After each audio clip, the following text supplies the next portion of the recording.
At a lively summer festival, two children sit together and dream about the future. They confidently promise each other that 10 years from now, when they're 20 years old, they'll finally understand the joy of living. They'll be old enough to drink, smoke, and laugh at everyone who doubted them. Then the conversation becomes more personal. The girl shyly says that if, by the time they're 20, neither of them has found someone to marry, even if it's embarrassing because they've become people left on the shelf, would he stay with her instead? The boy is caught completely off guard. Before he can answer, the embarrassed girl quickly laughs it off. It's just a joke, forget it. But as they quietly watch the festival lights, she reveals the painful truth. I just wanted to hear myself say it, as if I'd ever go unsold. Years pass. The story jumps to the present, where the boy, Kusunoki, is now 20 years old. Reality is nothing like the hopeful future they imagined. He works a miserable part-time job in the scorching summer heat. After apologizing to customers again and again, he finally collapses from exhaustion. His manager sends him home to rest. Back in his tiny apartment, silence fills the room. Opening the refrigerator reveals almost nothing inside. He's broke. Desperate for money, he begins selling everything he owns, his books, CDs, and the few belongings he had carefully collected over the years. Even though most were secondhand, they still carried precious memories, making it painful to let them go. By now his room has become almost completely empty. There's no television, no computer, and barely anything left except the walls surrounding him. Standing alone in the lifeless apartment, Kusunoki realizes he's run out of things to sell. And that's exactly when his life is about to take a turn he never could have imagined. After selling almost everything inside his apartment, Kusunoki gathers the last stack of books he owns and carries them to a small second-hand bookstore. The shop is eerily quiet.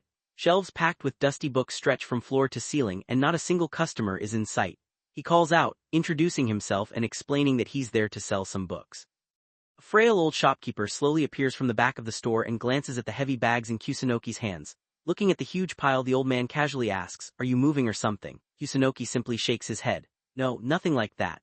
Old man stares at him for a moment before making an oddly accurate guess. "Short on cash, huh?" Without waiting for an answer, he remarks that paper isn't exactly a good meal, and asks why Kusunoki is doing something so wasteful. Then he tells him it'll take around 30 minutes to evaluate everything. While waiting outside the shop, Kusunoki quietly stares into the distance, wondering how his life had fallen this far. Half an hour later, the old man calls him back inside. The result is devastating. All those books, the ones Kusunoki had carefully collected over the years, are worth almost nothing.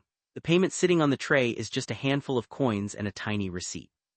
For a brief moment, Kusunoki simply stares at the miserable amount, almost unable to believe it. Then, just as he's about to leave, the old shopkeeper suddenly calls out, "I've got something to tell you." Kusunoki turns around, confused. The old man bluntly asks, "You're hurting for money, right?" Embarrassed, Kusunoki gives a small smile and admits it isn't exactly a recent problem. The shopkeeper cuts him off. He says he doesn't care why Kusunoki is poor or how he ended up like this. That's none of his business. He only wants to ask him one question. "Do you want to sell some of your lifespan?" The words freeze Kusunoki in place. "My lifespan?" The old man calmly nods. He explains that he isn't the one buying it, and he understands why it sounds like the ramblings of a crazy old man. But if Kusunoki is willing to humor him, there's a place that really does buy people's remaining years of life. According to him, on the 4th floor of a nearby building, there's a mysterious shop where people can literally exchange their lifespan for money. At first, it sounds completely impossible, but with nothing left to lose, Kusunoki can't help wondering, what if the old man is telling the truth? The old shopkeeper explains that the price of a person's lifespan isn't fixed. Instead, it's calculated by a single question: how valuable would the life you were going to live have been? Every person is different, so every price is different. Looking at Kusunoki, the old man admits that he doesn't really know him, but he can tell he isn't a bad person. Judging by the books he chose to read, he even seems like someone with good taste. Then he adds one more surprising detail. Apparently the mysterious buyers don't just purchase lifespan, they can also buy a person's time and health. Confused, Kusunoki asks what the difference is between lifespan and time. The old man simply shrugs. "Never sold any of mine, so I couldn't tell you." Before Kusunoki leaves, the old man hands him a small map leading to the strange shop. Walking through the streets, Kusunoki can't stop thinking about it. A store that buys human lifespan. It sounds like nothing more than the fantasy of an old man who's lived too long. Still, something about it refuses to leave his mind. Trying to shake the thought away, he heads to another second-hand shop to sell the last of his CDs. The young clerk welcomes him, checks the collection, and almost immediately notices that the music tastes surprisingly good. Curious, the clerk asks why he's getting rid of so many CDs. Kusunoki honestly explains that he has no other choice. The clerk nods in understanding, then with an awkward smile he lowers his voice. "Just between us, I probably shouldn't be telling you this, but there's a place in town that buys people's lifespan." Kusunoki freezes. The exact same story, even more shocking. The directions given by the young clerk perfectly match the map the old bookstore owner had drawn. At that moment, the impossible suddenly starts feeling possible. Standing beside a vending machine, Kusunoki opens a cold drink, takes a long sip and tries to calm his racing thoughts. He crushes the empty can, staring silently into the sky. If two complete strangers have told him the exact same thing, maybe this isn't a joke after all, and before he even realizes it, his feet carry him to the very building both men had described. Standing in front of its entrance, Kusunoki looks up toward the mysterious fourth floor. Answer to whether a human life can really be sold is waiting just beyond that door. Taking a deep breath, Kusunoki slowly climbs the narrow staircase toward the mysterious fourth floor. Even now he isn't convinced that anyone is actually buying human lives. Instead, he convinces himself of a more reasonable explanation. Maybe the old bookstore owner and the music shop clerk couldn't say it directly. Perhaps this was simply a dangerous, high-paying job, one that costs you years of your life. That explanation feels far more believable. Eventually he stops in front of a plain door marked room 401. His hand hesitates on the doorknob. For a moment he wonders if he should just turn around and leave. But curiosity wins. With a quiet click the door opens. The room beyond is spotless. Bright lights, clean shelves, polished counters. It looks less like a shady business and more like an ordinary office. Confused, Kusunoki scans the empty room. Then a calm female voice suddenly breaks the silence. Welcome. Standing before him is a young woman dressed in a neat business suit, wearing glasses and carrying herself with a completely expressionless face. Without wasting a second she asked him a simple question. You here to sell your time, your health, or your lifespan? For a split second Kusunoki freezes. Every last bit of doubt disappears. She knows exactly why he came. Swallowing his nervousness he quietly gives his answer. My lifespan. Moment those words leave his mouth, there's no turning back. What started as an unbelievable rumor is about to become terrifyingly real. The woman calmly explains that evaluating a person's life isn't something that can be done instantly. Your evaluation will take about 3 hours. As Kusunoki waits, an old memory suddenly resurfaces. Back in elementary school, his teacher had once told the class that human life was priceless, something no amount of money could ever replace. Then she asked a strange question. But if you had to put a price on a human life, how much would it be? One classmate confidently answered that an average office worker earns somewhere around 100 to 300 million yen over an entire lifetime. The teacher smiled but immediately stopped everyone from thinking that way. She wanted them to forget about salaries and numbers. Instead, she gave a different example. Imagine someone came up to you and asked, would you let me have your entire life? The classroom instantly fell silent. Of course, anyone would refuse. But then the teacher pushed the idea even further. What if they only wanted half your remaining life? That question stuck with Kusunoki. To answer it, you first have to decide, how much is a single year of your life worth? The teacher explained that there wasn't a correct answer. What mattered wasn't the number itself. It was how each person arrived at that number. Looking back now, Kusunoki can't help smiling bitterly. 10 years later, at 20 years old, he had actually come to a place where people really bought human lifespans. Reality had caught up with what once seemed like nothing more than a classroom thought experiment. Outside the mysterious office, he sits alone on a nearby bench, waiting for the evaluation to finish. Quietly staring into the distance, he starts calculating. When he was a child, he once imagined his life might be worth 3 billion yen. Now that dream feels painfully naive, considering the way his life has turned out. He lowers his expectations dramatically. Even if it's nowhere near that, maybe my life is worth at least 300 million yen. Holding on to that tiny bit of hope, Kusunoki waits for the answer that will decide the value of his entire existence, and what the evaluation reveals is something he could never have imagined. 3 long hours finally come to an end. The woman looks up from her desk and calmly announces, Mr. Kusunoki, your evaluation has been completed. Kusunoki pauses for a second. He never told them his name. He never showed any identification either, yet somehow, they already knew exactly who he was. At this point he stops questioning it. Whatever kind of business this is, it clearly operates beyond normal human understanding. The woman begins reading the results. 3. Kusunoki's eyes light up. His heart starts racing. 3 billion. For a brief, glorious moment he believes his childhood prediction has actually come true. But before he can celebrate, the woman quietly slides a document across the desk. Estimated value, yen 300,000. The smile instantly disappears from his face. He quickly does the math in his head. If his remaining lifespan is worth 10,000 yen per year, then 80 more years should have been worth around 24 million yen. Even that would have been far below what he expected. But this, only 300,000 yen. He lets out a long, defeated sigh. Surely there has to be some mistake. The woman notices his reaction and calmly continues. His personal value wasn't calculated using money alone. A separate evaluation organization measures things like how much happiness his future life will contain, how much he will help other people, whether he'll achieve his dreams, whether he'll contribute anything meaningful to society. All of those factors combine to determine the value of his remaining life, and according to that evaluation, his future holds almost none of them. As Kusunoki silently listens, each explanation feels like another knife twisting deeper into his heart. If his future won't bring happiness, won't fulfill his dreams, won't benefit anyone, then what exactly is the point of continuing to live? For the first time he finds himself wondering, where can someone like me even find salvation? Then the woman gives him the final numbers. He has 30 years and 3 months left to live. At the minimum price of 10,000 yen per year, he can receive a total of 300,000 yen. The number is so absurdly low that Kusunoki can only laugh. Everything he believed his life was worth collapsed into a single sheet of paper. Still, instead of arguing, he asks one final question. He wants to know how they judge a person's value. The woman explains that she doesn't know every detail because a separate organization performs the evaluations. She only knows the general criteria. A person's happiness, their ability to achieve dreams, the happiness they bring to others, their contribution to society. Those are the things that truly determine the price of a human life. Kusunoki lowers his eyes to the evaluation sheet one last time, then, with a quiet, almost emotionless expression, he makes the decision that will change everything. He sells away 30 years of his life, leaving himself with only 3 months to live. With the deal finally complete, Kusunoki walks away carrying a small envelope of cash. 30 years of his life, traded away for an amount that wouldn't even buy a decent future. Unable to process everything, he spends the rest of the evening wandering the streets alone, drinking one can after another, trying to numb the emptiness inside him. As he staggers home, memories from long ago begin flooding back. When he was a child, he truly believed he was destined for greatness. He looked down on everyone around him, convinced that one day he'd become famous. But there was one person who shattered that illusion, a girl named Himeno. Just like him, she scored perfect marks on every test. Neither of them could become the undisputed number one because the other always stood in the way. On the surface, they constantly argued and competed. Yet underneath that rivalry, they understood each other better than anyone else.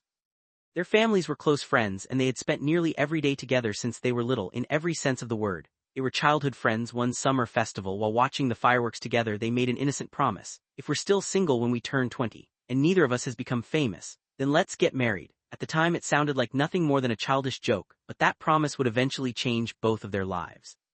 Late that night, Kusunoki finally returns home. Still dizzy from alcohol, he mutters, "Damn, I drank way too much." Then, he notices someone quietly standing outside his apartment, a beautiful young woman with long black hair, calm, expressionless, watching him. Confused, Kusunoki asks who she is. The woman removes her glasses before answering. She reminds him that she evaluated his lifespan yesterday, then she calmly introduces herself. "My name is Miyagi. Today onward." She will serve as his observer. Because his remaining lifespan is now less than a year, company policy requires someone to monitor him until the very end. Kusunoki is completely exhausted. He weakly raises a hand and says, "Can this wait until later?" Without changing her expression, Miyagi simply replies, "Understood." Later then, and just like that, the final 3 months of Kusunoki's life begin in the strangest way imaginable. The next morning, Kusunoki wakes up to a strange reality. After selling away all but the final 3 months of his life, he isn't alone anymore. Sitting silently in the corner of his tiny apartment is Miyagi, the mysterious girl assigned to watch him until his final day. She doesn't speak unless necessary, doesn't move unless she has to, and barely shows any emotion. Her calm presence makes the room feel even quieter than before. Then Miyagi finally explains why she's there. According to the company, people who sell away most of their lifespan often become desperate once they realize how little time they have left. Some try to take revenge on the world, hurt innocent people, or create chaos before dying. To prevent that, the company created an observer system. If Kusunoki causes any serious trouble, Miyagi only has to make a single phone call. The moment headquarters receives that report, his life will be terminated instantly. Kusunoki can only force an awkward smile, as if he would even have the energy to cause trouble now. Trying to make things less uncomfortable, Miyagi tells him to simply pretend she isn't there. She'll silently observe him every day until only 3 days remain. During those final 3 days, she'll disappear because people with only a few days left usually lose all desire to hurt others. After hearing that, Kusunoki eventually falls asleep. When he wakes up again, it's already evening. He stares at the clock and sighs. He had just wasted the very first day of the last 3 months of his entire life. Trying to pull himself together, he washes his face, gets dressed, and steps outside with Miyagi quietly following several steps behind. No matter where he goes, she's always there watching, never speaking unless spoken to. As they stop near a row of vending machines, Kusunoki suddenly realizes something strange. If she's following him 24 hours a day, does she ever eat, drink, sleep? She looks so perfectly still and emotionless that for a moment he almost believes she isn't even human. Back in his apartment that night, another thought crosses his mind. Instead of wasting what's left, maybe he should write down everything he still wants to do before he dies. He opens a notebook and writes the title, "Things to Do Before I Die." But after staring at the blank page for several seconds, the only things that come to mind are unbelievably pathetic.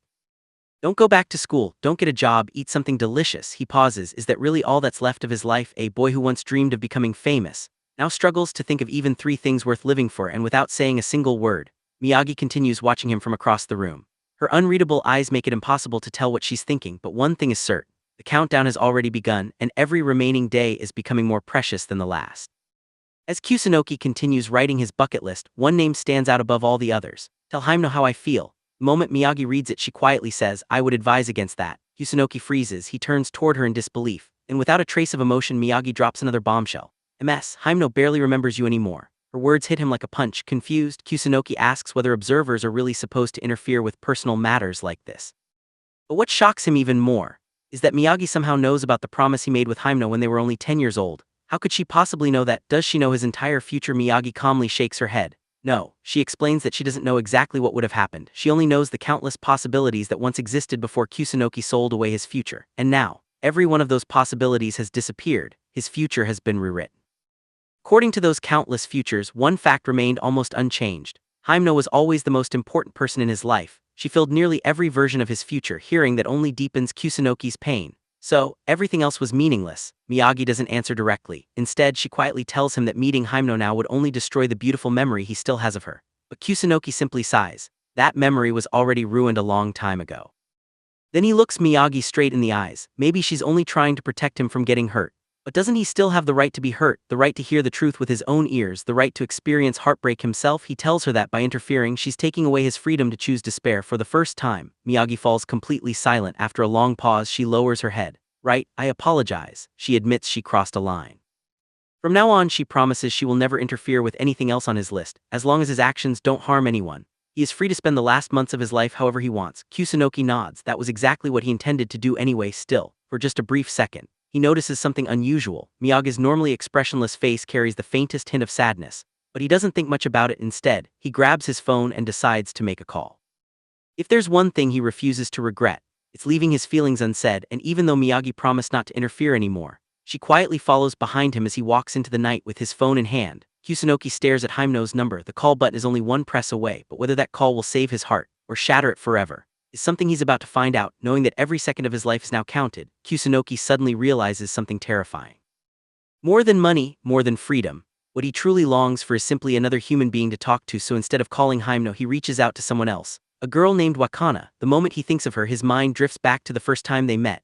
It happened inside a quiet second-hand bookstore. Wakana was standing right in front of the shelf he wanted to check, so he bluntly asked her to move aside. Startled, she looked at him and shyly asked, Have we met before? Kusunoki immediately denied it, but Wakana couldn't shake the feeling that his face seemed strangely familiar. Even Kusunoki eventually admitted, Yeah, maybe we did meet here. That awkward little conversation became the beginning of an unexpected friendship. A few days later, they met again at college. From then on, they started eating lunch together, talking for hours about books, music, and everything in between.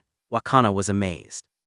She had never met anyone her age who had read more books than she had. Meanwhile, Kusunoki dismissed reading as nothing more than something people did when they had nothing better to do. Their personalities couldn't have been more different, but somehow that made their conversations even more enjoyable. Whenever Wakana asked if he had anything to do after class, Kusunoki always answered the same way. Really, smiling brightly, she would grab his arm and laugh. Then we'll have to find something for you to do. Before he even realized it, she had become the only girl in college who genuinely cared about him. But Kusunoki never let himself get close. Deep inside, he still believed in the promise he had made to Hyuno years ago. Afraid of giving Wakana false hope, he always kept his distance and treated her coldly. Returning to the present, Kusunoki stares at his phone. The call doesn't go through. Part of him is strangely relieved. Instead of calling again, he carefully writes a short message. Sorry this is so sudden. Would you like to go somewhere tomorrow? He hesitates, then presses send. A few seconds later, his phone vibrates, but it isn't a reply, it's an automatic delivery failure. The message never reached her. Kusunoki quietly lowers his phone. Before he can process what happened, Miyagi speaks calmly without emotion. Woman you just tried to contact was the last person who may have loved you. Words leave him completely speechless. Then Miyagi proposes something unexpected. Let's compare answers. She begins explaining what she knows about Wakana. According to the countless futures that disappeared after Kusunoki sold his lifespan, Wakana's feelings for him were real. Back then she had quietly fallen for him, but Kusunoki never noticed, or perhaps he refused to notice. Unable to stay inside any longer, he heads to a nearby supermarket. He buys instant food, drinks, cigarettes, the ordinary things people buy every day. Miyagi silently follows him the entire time, watching her carry a shopping basket beside him. Kusunoki suddenly realizes something absurd. She eats, she shops, she looks completely human for a brief moment.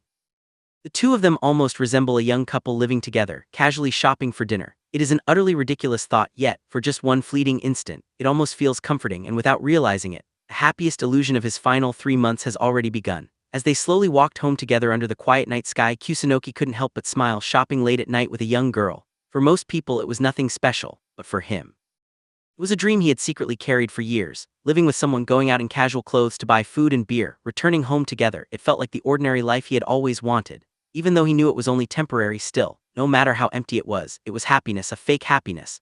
That night the tiny apartment felt strangely quiet. With less than 3 months left to live, Kusunoki sat across from the observer Miyagi holding a can of beer in his hand. A little embarrassed, he scratched his head before asking, "Hey, want to have a drink with me?" Without even looking up from her notebook, Miyagi calmly replied, "No, thank you, I'm on duty." Instead, she continued writing. Curious, Kusunoki asked what she had been recording this whole time. Her answer was simple. A record of your actions, everything he did, every word he spoke, every decision he made. She was documenting all of it. Kusunoki laughed awkwardly. "Well, just so you know, I'm completely drunk right now." Miyagi gave a small nod. "Yes, I can see that." After taking another long sip of beer, Kusunoki suddenly declared, "With these last 3 months, and these 300,000 yen, I'm going to change my life. Finally going to get back at this." Miyagi didn't react at all. Instead, she quietly said something that instantly killed his excitement. "That's what everyone says." Then she looked directly into his eyes. "People who wasted their lives suddenly believe they can become someone extraordinary once death is close. That's a serious misunderstanding." She reminded him why his remaining 30 years had been worth almost nothing, not because he lacked potential, but because during those 30 years, he had accomplished absolutely nothing. Kusunoki clenched his fist. "Then we'll never know unless I try." Miyagi didn't disagree. Instead, she answered with surprising honesty. 3 months isn't enough time to completely change your life. It's also far too long to spend doing nothing." Those words struck him harder than any insult. Then Miyagi added one final lesson. "You lose because you only recognize victory. Sometimes life is built from countless tiny joys, small victories, small moments, tiny pieces of happiness." Kusunoki slowly lowered his head. Maybe she was right. Still, one question continued haunting him. "Can you tell me what kind of life I would have lived if I hadn't sold my lifespan?" After a long silence, Miyagi finally nodded. "Perhaps it's better if you know." But before beginning, she warned him. "Remember, none of this can happen anymore. These are only the possibilities your future once held." Kusunoki quietly accepted that. Then, Miyagi began describing the future that had been erased forever. College would pass in the blink of an eye. He would graduate without learning anything meaningful. Ironically, he would end up working in the exact job he once looked down on. Every single day would become the same: wake up, go to work, come home exhausted, drink until he fell asleep. Alcohol would become the only thing he truly looked forward to. Years would disappear before he even noticed. By the time he realized it, he would already be approaching his late 30s. Trying to escape his loneliness, he'd buy a motorcycle. At first it would feel like freedom, but eventually, that freedom would betray him. One terrible accident would leave him horribly disfigured, half his face gone, unable to walk again, most of his fingers permanently damaged. Even after losing almost everything, he still wouldn't give up. A tiny piece of hope would continue keeping him alive. Maybe tomorrow something good will happen. But tomorrow never came. That false hope would drag him all the way to 50 years old. Only to die completely alone, unloved, forgotten, leaving behind nothing except regret. The room fell completely silent after hearing that horrifying future. Kusunoki didn't cry. Instead, a faint smile appeared on his face. "I'm actually glad I sold all 30 years. Just then, a loud explosion echoed through the night sky. Fireworks. Both of them instinctively turned toward the window. For a brief moment, neither of them spoke. But neither of them realized. Those fireworks were about to mark the beginning of something neither of them expected. The fireworks continued exploding across the night sky, filling the darkness with brilliant flashes of light. For the first time since arriving, Miyagi quietly stood by the open window, silently watching the display. Even someone as emotionless as her seemed captivated by the beautiful scene. Kusunoki couldn't help but smile. Looks like even the observer has something that catches her attention. Then a mischievous thought crossed his mind. What if I suddenly ran away right now? Without turning around, Miyagi calmly replied, "Would you like me to watch you?" Kusunoki laughed. "No thanks. Honestly, I want you gone as soon as possible. Having you constantly behind me makes everything awkward." But Miyagi answered without the slightest emotion. "If that's really what you want, you still have 2 remaining lifespan transactions. You could sell everything except your last 3 days." A brief moment. Kusunoki actually considered it. Maybe dying with only 3 days left would have been easier, more elegant. But then he remembered what Miyagi had told him. The future wasn't fixed. Those miserable 30 years were only one possible future. His remaining 3 months could still become something completely different as long as he kept moving forward. He wasn't ready to die just yet. That night, heavy rain replaced the fireworks. Unable to sleep, Kusunoki suddenly noticed something strange. A sweet fragrance lingered inside the room, women's shampoo. Only then did he realize. While he had been asleep, Miyagi had quietly taken a shower. For some reason, that tiny detail made his heart race, but he immediately shook the thought away. "Whatever, I need sleep." Still unable to rest, he reached for one of the few CDs he had never sold. Music had always been his escape. Whenever reality became unbearable, he hid inside songs instead. Then he bitterly laughed at himself. Maybe that was exactly why he had failed in life. Instead of facing the world, he kept running away from it through music. The next morning, rain continued falling outside. Kusunoki stared at the notebook titled "Things to Do Before I Die." Before he could decide what to cross off next, Miyagi asked, "How do you plan to spend today?" Kusunoki looked at her for a moment, then admitted something he'd been trying to ignore. "Actually, exactly my type. Long black hair." Her calm expression, Everything about her matched the kind of girl he'd always imagined, but that only made things worse because having someone like Miyagi constantly observing him only reminded him of every pathetic fantasy he'd ever buried. If his observer had been some grumpy old man instead, he probably would have been much more relaxed. After listening quietly, Miyagi asked a question that caught him completely off guard. Setting that aside, are those things on your list really what you want? Are those truly your deepest wishes? Her words froze him. For the first time, he realized he had simply written down random things. Things that sounded nice, not things that actually mattered to him, and just like that, the observer had forced him to question the meaning of the little time he had left. But Kusunoki was finally beginning to understand something terrifying. Maybe he had never truly known what he wanted from life in the first place. As Kusunoki stared at the notebook, a painful realization finally hit him. Miyagi quietly pointed out something he had never noticed before. This doesn't look like a list of things you want to do before you die. Looks like a list of things you think other people would want to do. Those words pierced straight through him. After a long silence, Kusunoki finally admitted the truth. Maybe you're right. Maybe there isn't even a single thing I truly want to do before I die. Miyagi looked at him calmly before offering one final piece of advice. Then perhaps you should stop pretending. Honest with yourself, even about your ugliest desires. Those words changed everything. Instead of trying to become some noble person during his final months, maybe he should simply follow his own instincts, be a little cheaper, a little more selfish, a little more reckless. For the first time, he decided to stop living for appearances. His eyes landed on another name in his notebook, Narus. At this point, what do I have left to lose? Without overthinking it, Kusunoki grabbed his phone and called him. Soon afterward, he found himself standing at a train station with Miyagi silently following behind like always. As they waited, rain clouds slowly drifted away, then a huge rainbow appeared across the sky. Miyagi quietly spoke. You should take a good look. This might be the last rainbow you ever see. Kusunoki stared at the colorful arch stretching across the heavens. For the first time, he understood what she meant. From now until his death, everything could be the last time, the last rainbow. The last cigarette, the last book, the last song, even the smallest moments suddenly became precious. A little later, he arrived at a quiet family restaurant. Not long after sitting down, someone waved at him with a bright smile. Long time no see. It was Narus. The two friends hadn't spoken in quite a while. Narus looked exactly the same as always. You been? Kusunoki smiled back. Yeah, pretty good, but deep inside, only he knew just how big that lie really was.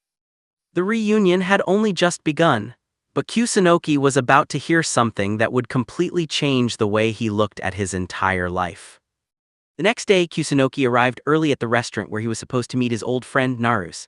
As they waited, Miyagi silently stood beside him like always. Kusunoki explained that Narus was someone he'd known since high school. On the surface, they couldn't have been more different. Narus was popular, surrounded by friends, while Kusunoki spent most of his school days alone. Yet somehow, despite those differences, the two always got along surprisingly well. Whenever they were together, even the worst situations somehow became something they could laugh about. That was exactly why Kusunoki wanted to see him again. But there was another reason he didn't admit out loud. He secretly hoped Narus would misunderstand Miyagi's presence and assume she was his girlfriend. It was a childish fantasy, but with only a few months left to live, he wanted, just once, to know what it felt like to sit beside a beautiful girl. Trying to play it cool, he smiled at Miyagi. Hey, Miss Observer, I've got a favor to ask. Before he could continue, a waitress walked over to take their order. Kusunoki quickly asked for a coffee, then he looked at Miyagi. Not ordering anything. Without changing her expression, she calmly replied, You shouldn't speak to me in public. Confused, Kusunoki asked why. Miyagi reminded him of something she had explained from the very beginning. Observers couldn't be perceived by anyone except the person they were assigned to watch. To everyone else, he simply didn't exist. If she touched someone, if she spoke to them, if she stood right beside them, it would all be treated as though nothing had happened from everyone else's perspective. Kusunoki was just talking to empty air. The realization hit him like a truck. His grand plan to impress Narus instantly fell apart. Embarrassed, he quietly muttered, Forget it. For a brief moment, he even considered leaving before Narus arrived, but it was already too late. A familiar voice called his name. Hey, Kusunoki. Narus walked in with the same bright smile he had always worn. The awkwardness disappeared almost immediately. The two friends began talking just like they had back in high school. They laughed about old memories, joked about meaningless things, and for the first time in days, Kusunoki completely forgot that death was slowly approaching. Everything felt normal again. Then Narus casually asked a single question. So, do you still draw? Kusunoki froze. After a long pause, he quietly answered, No, I stopped after I entered college. Narus's smile faded. He looked genuinely disappointed. If you'd kept drawing, I don't know what I'd have done. Those words left Kusunoki speechless. Narus slowly continued, That's one thing you should never laugh about. Even if you gave up, that doesn't make it okay. I thought, at least you would have understood that. The first time that day, the cheerful conversation came to a complete stop, and Kusunoki realized that the one dream he had abandoned years ago still mattered to someone else. Narusa's words refused to leave Kusanoki's mind. Seeing him give up on drawing wasn't something Naruse could simply laugh off, but before Kusanoki could process those emotions, Miyagi calmly interrupted. Let's compare answers. She revealed something shocking. In the original future, Naruse and Kusanoki would have met again about 2 years later. At first, things would have gone just like today. They would laugh, reminisce, and catch up on life, but eventually, a small disagreement would grow into a bitter argument. The two would part ways in anger, and Naruse wasn't nearly as devoted to Kusanoki as Kusanoki believed. Miyagi quietly warned him, if you continue placing all your hopes on him, you'll only be disappointed. Those words struck a nerve. For the first time, Kusanoki exploded. Shut up. In a fit of rage, he slammed his glass against the table, shattering it into pieces. The restaurant instantly fell silent. Naru stared in complete shock without saying another word. Kusanoki walked out trying to burn away his frustration. He headed to a batting cage, swing after swing. He smashed baseballs with every ounce of strength he had. His body was exhausted, but his heart wasn't any lighter. As he finally sat down to catch his breath, a painful realization surfaced. Maybe he never truly cared about Naruse himself. Maybe what he wanted was Naruse's approval. If Naruse accepted him, then perhaps he could finally accept himself. But Naruse had moved forward with his life. Kusanoki hadn't, and for the first time, he admitted that Naruse had probably been right all along. Back at the apartment, Kusanoki apologized to Miyagi for losing his temper. She simply answered, "It's fine." It didn't hit me. Relieved, he smiled awkwardly before asking, when you're done writing your observation log, want to have a drink? Miyagi blinked. You want to drink with me? Embarrassed, Kusanoki scratched his head. Yeah, lonely. Answer surprised even Miyagi. She admitted that hearing something like that from him felt strange. After a brief silence, Kusanoki finally understood something. Even if death was only months away, the world wasn't suddenly going to become kinder. People wouldn't magically understand him, and hoping they would was only setting himself up for disappointment. With that thought in mind, he decided to write his will. At first, he wanted to leave a letter for Himeno, the childhood friend he'd loved for years. He spent nearly an hour trying to put his feelings into words. When he finished, the letter sounded more like a desperate confession than a farewell. It was filled with regret, love, and years of loneliness. Reading it back, he could only shake his head. No, this isn't it. He couldn't remember the last time he'd written someone a letter. Then a forgotten memory suddenly resurfaced. Back in elementary school, his teacher had once asked the class to write a letter to their future selves. She told them to ask simple questions. Are you happy? Did your dreams come true? And before you finish, write down the name of your best friend. Memory hit Kusanoki harder than he expected. Because somewhere between that innocent child and the lonely man he had become, he had lost far more than just time. The morning begins with a quiet question from Miyagi, the observer bound to watch over his final days. She asks how he intends to spend his time, and Kusanoki gives a simple, unexpected answer. He's going to raid a time capsule. Miyagi raises an eyebrow, wondering if he intends to waltz onto school grounds and start digging holes in plain daylight. But Kusanoki isn't that careless. He plans to wait for the cover of night. With hours left before darkness falls, Miyagi suggests wandering through the town to revisit his past. But for Kusanoki, the past isn't a place of comfort, except when it comes to one person. As they walk, the conversation turns to Himeno, the girl who held a special place in Kusanoki's heart. When Miyagi mentions her name, the atmosphere turns cold instantly. Kusanoki snaps, warning her never to speak Himeno's name so casually. Miyagi backs down, sensing the raw pain attached to that memory. Trying to break the tense silence, Kusanoki points out Miyagi applying sunscreen, teasingly asking why she cares about her looks when no one else in the world can even see her. Miyagi doesn't miss a beat, shooting back that she takes care of herself for her own sake, leaving Kusanoki silently defeated. But as they venture deeper into the countryside, a long-forgotten memory begins to take shape. They arrive at a hidden spot overgrown with wild trees, an old, decaying bus left to rust in the woods. This was Kusanoki's secret base, a sacred sanctuary shared only with Himeno. Step by step, he steps inside the hollowed-out frame, reaching under the roof panel where time stood still. Hidden from view is a small carving, a playful umbrella symbol connecting his name to Himeno's. Seeing it again brings a wave of quiet nostalgia. Climbing onto the roof of the bus, he lies back and stares up at the sky, letting the shadows of yesterday wash over him. But nostalgia alone won't give him the answers he seeks. Night has finally fallen, and it's time to claim what was left behind. Under the pitch-black sky, Kusanoki sneaks onto the silent school grounds, shovel in hand. He plunges the metal into the dirt, digging feverishly, expecting to hit the metal container containing his childhood memories. But as the hole grows deeper, he hits nothing but empty earth. Sweat dripping down his face, the harsh truth hits him: the time capsule isn't here. Has it already been unearthed by someone else? Or was his past taken from him long before he decided to return? Just as exhaustion begins to set in and hope starts to fade, the silence of the night is broken by a sharp metallic ring. The blade of Kusanoki's shovel hits something hard hidden beneath the dirt, shocking both him and Miyagi. Breathless and sweating, he sets the shovel aside and begins clearing away the surrounding soil and scattered rocks. Resting deep within the earth is a smooth, rounded vault, untouched and preserved through a decade of silence. It is the time capsule buried 10 years ago, holding secrets and promises from a past he can no longer return to. But what lies inside after all these years, and will it bring him closure or open old wounds? The next day, Kusunoki returned to the place where his elementary school had buried its time capsule. As the metal lid finally opened with a heavy clang, countless old letters appeared before him. Each one was a message written by a child to their future self. Without hesitation, Kusunoki began reading them one by one. Miyagi quietly watched from behind before asking, "Are you sure you should be reading other people's letters?" Kusunoki let out a bitter smile. "I'm going to die in a few months. I think I'm allowed this much." So he continued. One after another he read the letters, looking for something he couldn't quite explain. Then he noticed something strange. Every classmate's name was connected to someone else, friends, best friends, people who had mattered to each other, but one name stood completely alone, his own. Not a single arrow pointed toward Kusunoki, not a single classmate had written his name. The loneliness of his childhood had been preserved, like it had never disappeared. Even worse, the one letter he desperately wanted to find wasn't there. Knows if only her letter had survived. He convinced himself she would have written his name, but reality stayed silent that night. Kusunoki and Miyagi walked back together beneath the dark sky. Miyagi finally spoke. "Spent years neglecting every relationship you ever had. You never contacted Naruse, never sent Hyuno a letter, you skipped reunions, so don't cling to the past now." Her words were calm, but impossible to argue against. Kusunoki lowered his head. "If I can't hold on to the past, then what am I supposed to hold on to?" For someone who had already sold away almost all of his future, losing his past too, left him feeling completely empty. By the time they reached the station, another problem appeared. The last train had already left. Kusunoki stared at the timetable in disbelief. "No way." Miyagi remained completely unfazed. "We're staying here tonight. Find some way to kill time." Two sat quietly on the deserted platform. The station was almost completely empty. Kusunoki drank from a can while Miyagi stretched lazily on the bench. The silence between them wasn't awkward anymore. It almost felt comfortable. But inside Kusunoki's heart, a dangerous thought suddenly began to take shape. For just a split second, he felt the impulse to do something terrible to Miyagi. The thought horrified even him still. He looked straight at her and calmly asked, "I've got a question." Miyagi nodded. "What is it?" Kusunoki asked. "If an observer catches their subject doing something inappropriate, how long does it take before that person's lifespan ends?" Then he finally revealed what he truly meant. "Basically, if I attacked you right here, how long would it take before I died?" The atmosphere instantly turned ice cold, and Miyagi's answer would change everything. Kusunoki's question left the station wrapped in silence. Miyagi calmly explained that if he ever attacked an observer, the organization would know immediately. Within minutes, agents would arrive and escape would become impossible. Kusunoki quietly calculated the time in his head. "So, I'd only have around 10 minutes to do whatever I wanted." Miyagi looked away and answered without emotion. "Nobody said anything like that."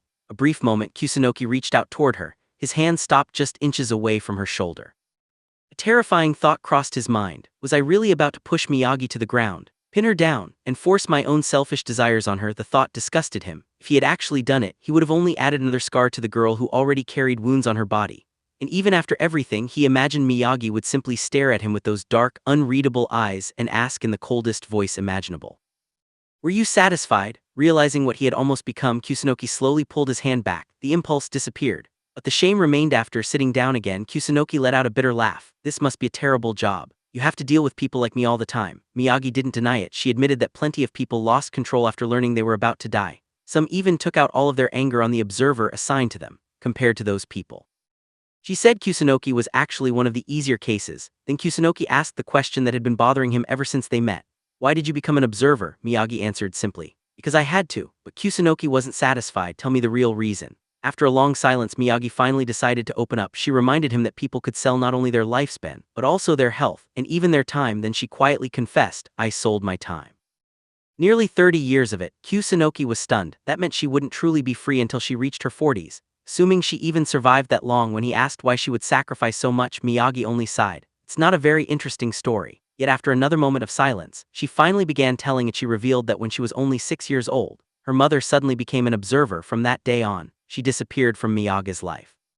Her mother had always hated the life she lived. She dreamed of escaping reality, so she sold decades of her own time to buy more lifespan. Even now, Miyagi still didn't understand why. What she did understand was the pain her mother left behind. She described her as a miserable woman who constantly reminded her, "I wish I had never given birth to you." Hatred went both ways. Her mother hated Miyagi, and eventually, Miyagi hated her too. A few years after becoming an observer, her mother died, not because she ran out of lifespan, but because one of the people she was watching killed her. That revelation shocked Kusunoki. Miyagi explained that selling lifespan couldn't protect someone from injuries or violence. No matter how many years you bought, a single fatal wound could still end everything. And hearing that, Kusunoki finally understood just how dangerous the observer's job really was. But what he didn't realize was that Miyagi's painful past was only the beginning, and the truth she was about to reveal next would completely change the way he saw her forever. As the quiet night stretched on, Miyagi finally revealed the truth behind her past. After her mother died, a man from the organization approached the young girl with devastating news. Her mother hadn't only left behind memories, she had left behind an enormous debt, and there were only 3 ways to repay it: sell her lifespan, sell her health, or sell her time. With no other choice, Miyagi sold nearly 30 years of her youth. That single decision turned her into an observer, a lonely job filled with danger, but strangely enough, she admitted that it had also taught her something priceless. Watching countless people face death had shown her how differently everyone valued life. Kusunoki listened in silence, then he shook his head. If I had to spend my best years suffering just to become free in my 40s, I'd rather sell my life instead. If my lifespan were worth anything, I'd sell it without hesitation. Miyagi gave a faint smile, the same as yours. When Kusunoki asked how much a life like his was worth, she quietly reminded him of the cruel reality: 1,000 yen per year. Then, to his surprise, she apologized. She admitted she had been harder on him than any other client, because he reminded her too much of herself. Kusunoki bitterly laughed. So there's even less reason for me to stay alive. There's nothing waiting for me. But Miyagi gently shook her head. She confessed that deep down, she wasn't so different. She had inherited her mother's habit of desperately clinging to hope, even when life looked completely meaningless. A tiny part of her still whispered, maybe something good will happen someday. Kusunoki smiled sadly. I knew someone who kept telling himself that. He died before anything ever changed. Miyagi quietly answered, so did I. For a moment, neither of them said another word. Then something unexpected happened. Kusunoki lit a cigarette without saying anything. Miyagi reached into his pack, pulled one out for herself, and silently asked him for a light. The two sat side by side beneath the night sky, sharing the same flame. For the first time since they had met, Miyagi looked completely relaxed. Watching that tiny smile appear on her usually emotionless face, Kusunoki made a silent promise: if I'm going to disappear soon, then at least let me become the easiest person she ever had to watch. The train finally arrived. Kusunoki turned toward her with one last request. Can you tell me what Hymeno's life has been like these past 10 years? Miyagi warned him that the truth would hurt. But Kusunoki didn't hesitate. I still want to know, she nodded. Well, tell you everything. And with those words, the story of the girl Kusunoki had loved for 10 long years was finally about to begin. What Miyagi revealed next would completely shatter everything Kusunoki believed about his first love.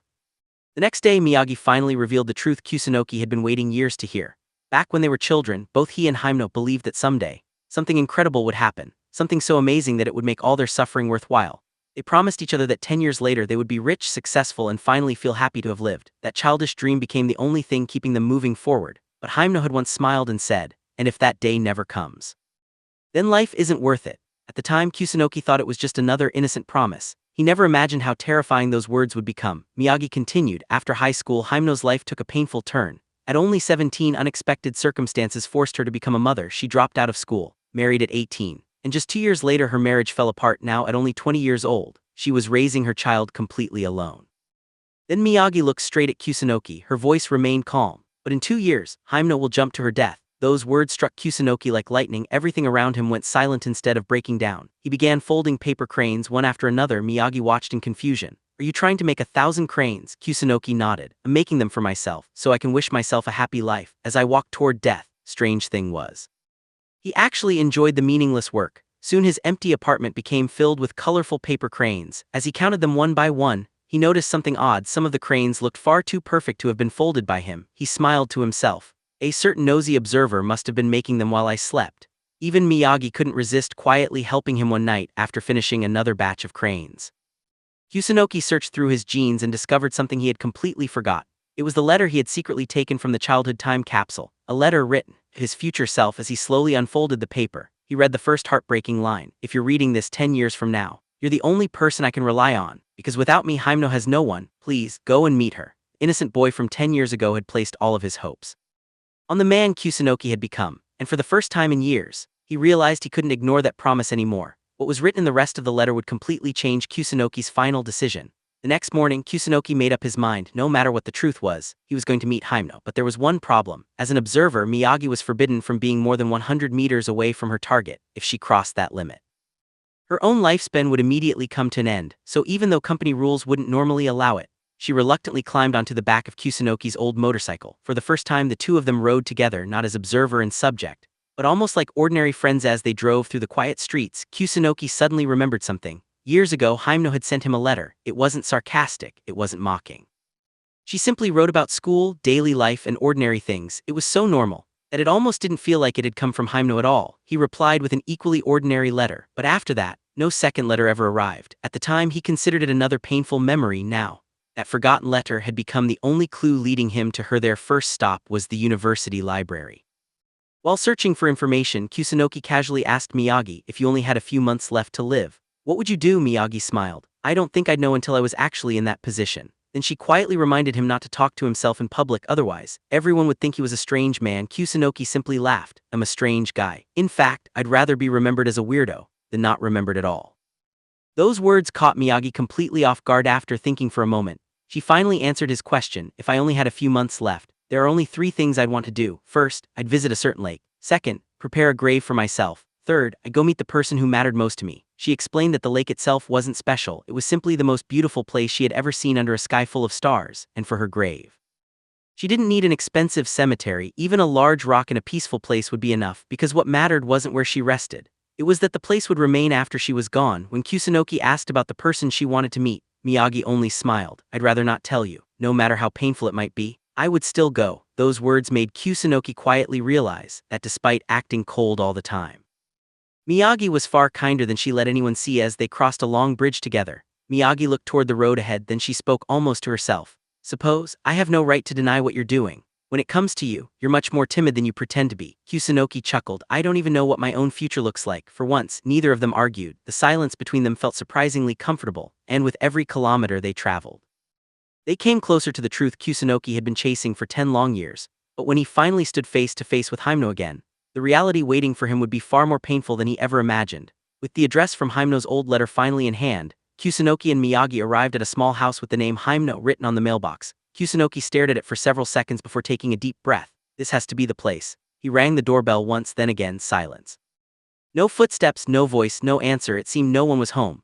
Instead of giving up immediately, Kusunoki decided to wait until evening, hoping someone would eventually return to kill time. The two headed to a nearby library. As Kusunoki wandered between the bookshelves, one strange question filled his mind. If I were about to die, what kind of books would I want to read? Surprisingly, the books he picked weren't profound philosophical masterpieces, they were just ordinary books.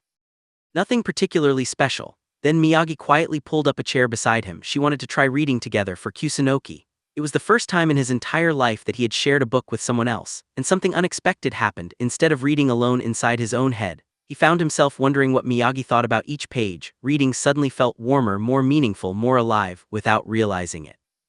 He noticed how calm her presence was. Even her scent somehow made the silence feel comfortable. As sunset arrived, they returned to Hymno's house. Still, nobody came home. The streetlights slowly lit the empty road. Kusunoki sighed. Maybe tomorrow. On their way back, colorful lanterns suddenly appeared overhead. A summer festival had begun. Miyagi quietly asked, do you want to stop by? At first, Kusunoki hesitated. It had been 10 years since he had attended a festival.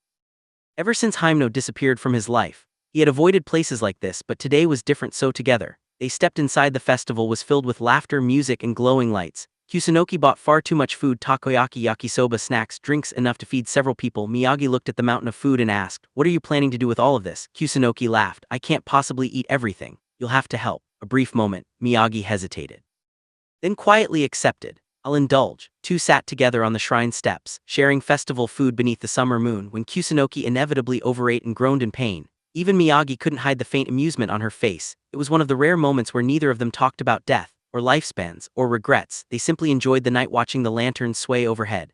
Kusunoki remembered something Hymno had once said long ago. She had believed that 10 years in the future, something wonderful would finally happen, something that would make them glad they had survived all the pain. She had even joked, if neither of us gets married after 10 years, we should marry each other. Back then, it sounded like an innocent promise between two lonely teenagers, but now, 10 years had already passed. Reality had been cruel. One of them had sold away almost their entire future, and the other had become someone living a completely different life.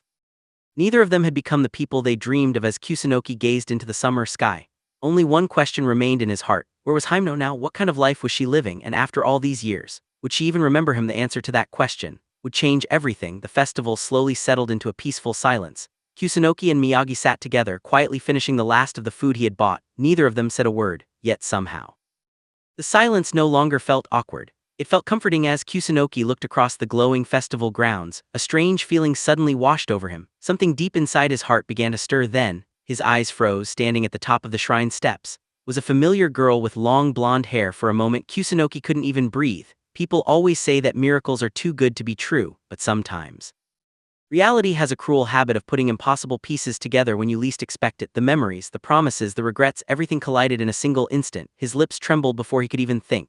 Haimno. Girl slowly turned toward the voice, her eyes widened in complete disbelief. Kusunoki, after 10 long years, the two childhood friends had finally met again, and what Haimno was about to reveal would completely shatter everything Kusunoki believed about the past. After 10 long years, Kusunoki and Haimno finally stood face to face once again. Later, Kusunoki admitted that he could barely remember what they had actually talked about.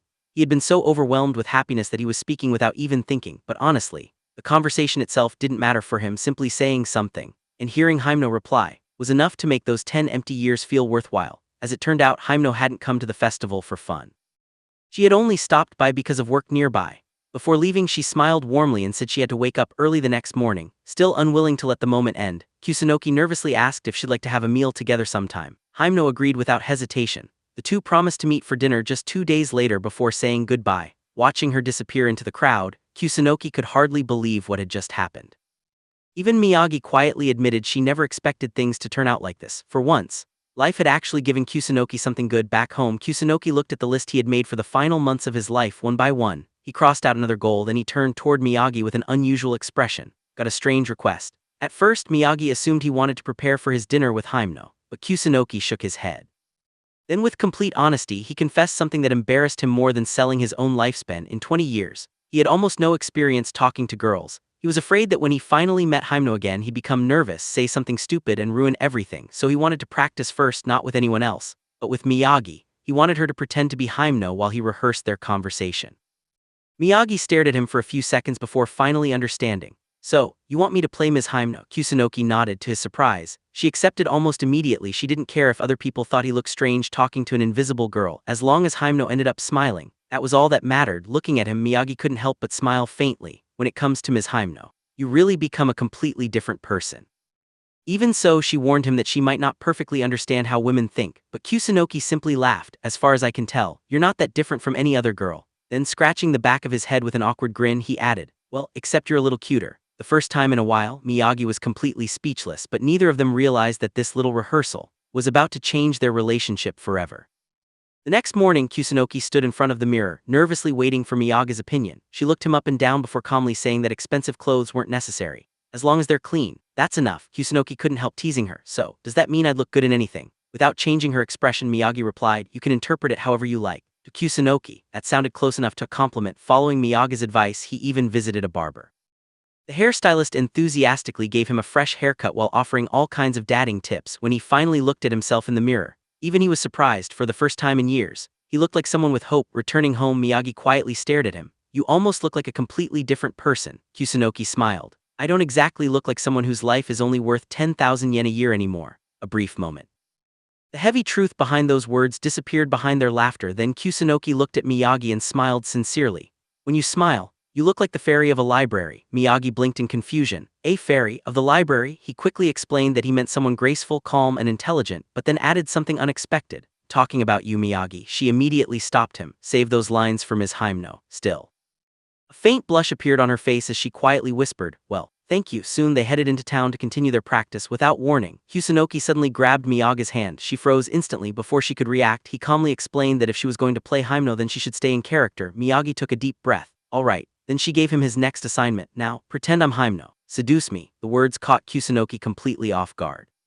After a few awkward seconds, he finally looked straight into her eyes. You appearing before me was the best thing that's ever happened in my life. When you disappeared, that became the worst day of my life. He paused for a second before smiling nervously. So depending on your answer, this could become either my happiest memory or my most painful one. The first time, Miyagi looked genuinely impressed. That was surprisingly smooth for such a roundabout pickup line.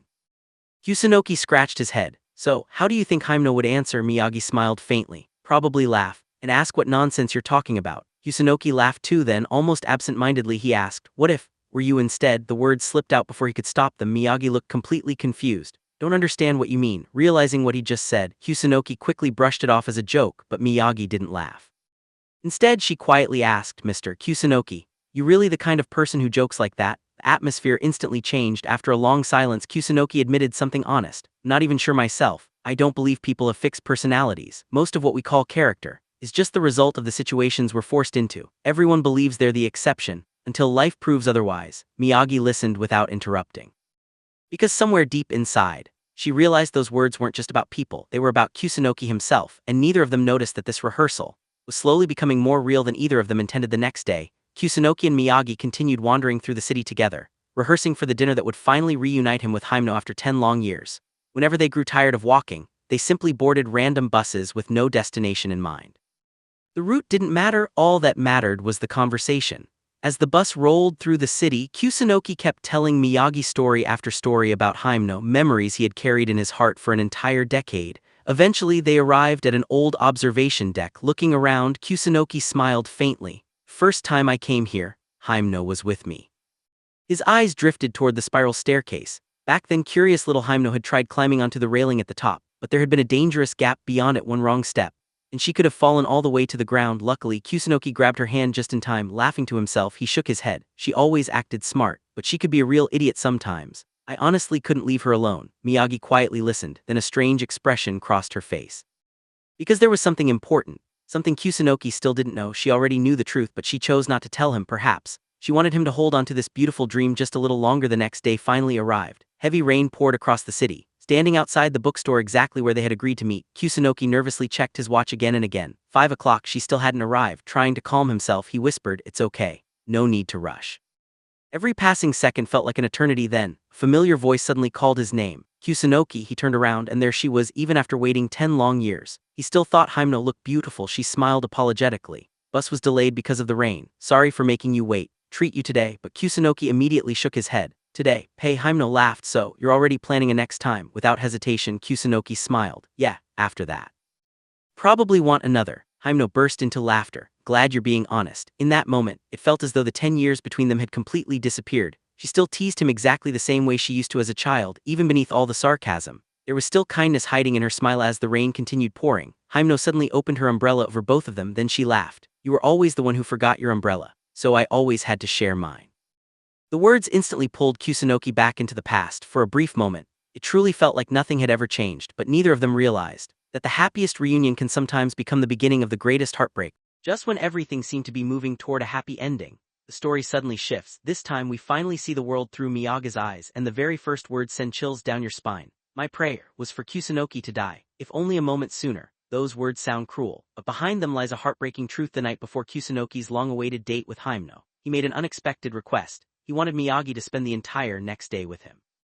At first, Miyagi didn't understand why. Then she realized he wasn't asking her out. He wanted a rehearsal, a practice date, so he could impress the girl he had loved for 10 years. Even knowing that, Miyagi quietly accepted. Kusunoki nervously warned her, I'm going to treat you like my childhood friend. Miyagi calmly nodded. I don't mind. So they promised to spend the day together, not as lovers, but as two friends helping each other, or at least that's what Kusunoki believed. The next morning, the practice date began. The two awkwardly walked through the streets. Miyagi noticed they were keeping too much distance, so she casually suggested, if we're supposed to be friends, shouldn't we walk side by side? Kusunoki scratched his head in embarrassment. He admitted that after being alone for so many years, he had forgot even simple things like walking beside someone. The atmosphere immediately became lighter. Soon, Kusunoki confessed something unexpected. He admitted he was extremely nervous. He had spent so many years invisible to everyone that he no longer knew how normal relationships worked. Miyagi simply told him, then don't be nervous. Even if she said it in her usual calm tone, those words carried genuine kindness. The two eventually entered a clothing store. Kusunoki had no idea what to wear. He looked at outfit after outfit, only becoming more confused. Finally, he turned to Miyagi. You choose. Without hesitation, she replied, you don't need anything expensive. As long as it's clean, that's enough. Her answer was so honest that Kusunoki couldn't help smiling. He jokingly asked, so, can I take that as meaning I'd look good in anything? Miyagi answered with a straight face, interpret it however you want. That tiny exchange made Kusunoki happier than she realized. After changing clothes, he thanked her, not dramatically, just sincerely. That simple thank you left Miyagi strangely uneasy.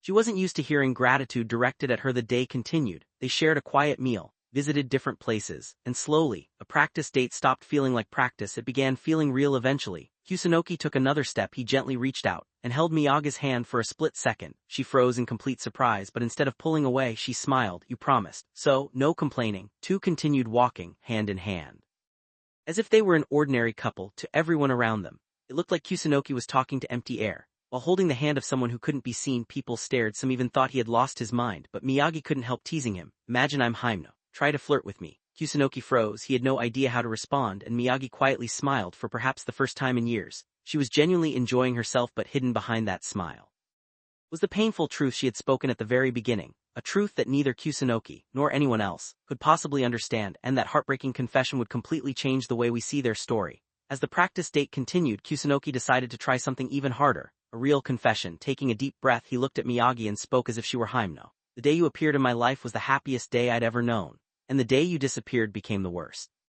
He smiled awkwardly. Depending on your answer, this could become either my happiest memory or my most painful one. Then he asked, if you were Himeno, how would you respond? Miyagi stayed completely calm. She admitted it wasn't a bad confession, but it felt far too indirect. She told him to keep it simple. Kusunoki laughed it off as a terrible joke. Yet Miyagi secretly thought, what an idiot. Little later they noticed a couple standing together. Kusunoki pointed at them. Can we practice that too? Without waiting for permission, he gently wrapped his arm around Miyagi's shoulders. For a second she froze, then she quietly realized. She could smell the faint scent of cigarettes on him. It was unmistakably Kusunoki-san. Trying to explain himself, Kusunoki nervously said, don't misunderstand me. Your smell somehow calms me down. Miyagi immediately reminded, don't touch my hair. After all, people could actually see her now.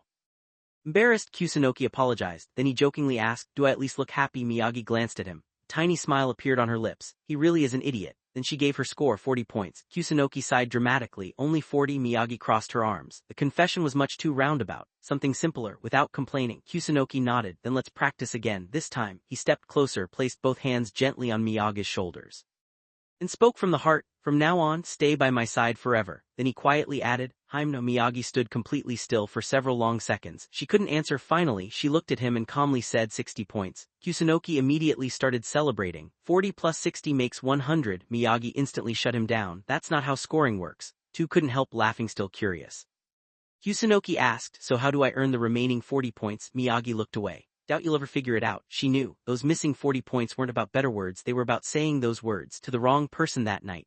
Miyagi sat alone in silence. She remembered everything that had happened that day, every conversation, every smile, every touch. Then her heartbreaking thoughts spilled out. If only those words had been meant for her instead of Himeno. She had already read Kusunoki's future. She knew tomorrow would shatter his heart, and shamefully, a small part of her wanted that to happen. She wanted him to suffer, to cry, to have nowhere else to turn except her. Immediately after thinking it, she hated herself. What terrible thoughts. Then Miyagi looked down at her own hand. It had been 10 long years since anyone had held it to Kusunoki. It was probably just an ordinary gesture, but for Miyagi, it meant absolutely everything. That single touch was something she knew she'd never be able to forget. That night, Miyagi lay awake, unable to fall asleep. She covered her face with one hand as painful thoughts filled her mind. A part of her wished tomorrow would never come. If time simply stopped here, then maybe she could keep pretending to be Himeno forever. The next morning arrived far too quickly. Kusunoki looked much brighter than usual. With a cheerful smile, he thanked Miyagi for everything they had done together the day before. He said her practice session had given him confidence. Now, he truly believed he could confess to Himeno. Miyagi forced herself to smile. I hope it goes well. But inside, her heart felt unbearably heavy as Kusunoki happily walked away, whistling a familiar tune. Miyagi suddenly remembered someone from her past. Long ago, there had been only one person who had ever treated her like a normal girl, someone who had stayed by her side until the very end, before dying. She smiled and said, I'll watch over you from above. Those words changed Miyagi forever. From that day on, she swore she would never love someone who would eventually disappear from her life again. But as she watched Kusunoki leave, she finally admitted the truth to herself. She was making the exact same mistake, no matter how hard she tried. She couldn't hide how fast her heart was beating whenever he was near. Once you truly fall in love, there is no turning back. She desperately prayed that somehow she could accept that painful truth before her feelings became impossible to control. She had only one desperate wish: please, let me separate myself from him. Before it's too late. A faint smile appeared on her face, but it was filled with sadness instead of happiness. Then, almost like a prayer, she whispered the cruelest word she had ever spoken. Kusunoki die just a little sooner, because she truly hated him, but because she knew if he lived long enough to steal her heart completely, she would never be able to let him go. And with that heartbreaking wish, their bittersweet story quietly moved toward its inevitable conclusion. The next day finally arrived. After all the practice, all the sleepless nights, and all the mixed emotions, Kusunoki came face to face with Himeno for the first time in 10 years. They met at a quiet Italian restaurant, both carrying the weight of a decade's worth of unanswered questions. Instead of talking about herself, Himeno smiled gently and said she wanted to hear Kusunoki's story first. Curious about the life he had lived after they were separated, Kusunoki laughed awkwardly before warning her that his story wasn't very exciting. He explained how his grades had slowly begun to decline during middle school. Even after entering one of the best high schools in the area, he eventually ended up attending a completely ordinary college. Somewhere along the way, he also stopped painting. The hobby that had once filled his entire world simply disappeared from his life. When he finished talking, barely 5 minutes had passed. To him, his life wasn't worth much of a story. But Himeno immediately shook her head. She confessed something Kusunoki had never expected to hear. Back then, she had secretly loved his paintings. While everyone admired his grades, she admired the worlds he created with a brush. She admitted that she sometimes borrowed his drawings, took them home, and stared at them for hours. Those pictures had inspired her more than he could ever imagine. Yet, he had never even noticed. Kusunoki smiled bitterly. If she had told him that back then, things might have been very different. Himeno laughed softly and admitted the truth. At the time, she couldn't accept that someone who was smarter than her also possessed incredible artistic talent. She had been jealous. She had acted cold toward him because she didn't want to acknowledge his gifts. Kusunoki smiled again. He confessed that he hadn't been innocent either. He had always felt frustrated that the teachers constantly praised Himeno for being both brilliant and beautiful. Deep down, he had envied her just as much. For a moment, the awkwardness between them disappeared. They both realized that years ago, they had misunderstood each other completely. Then Himeno quietly dropped another unexpected revelation. She asked if Kusunoki knew what had happened after she left school. He looked confused. He had no idea she had actually dropped out. Seeing his reaction, Himeno understood immediately. He truly hadn't known anything. She began telling the story she had hidden for 10 long years. She explained how everything eventually fell apart. However, she deliberately left out one crucial detail. The pregnancy. That painful secret remained buried. Instead, she simply admitted that she had been obsessed with perfection. Even the smallest flaw felt unbearable to her.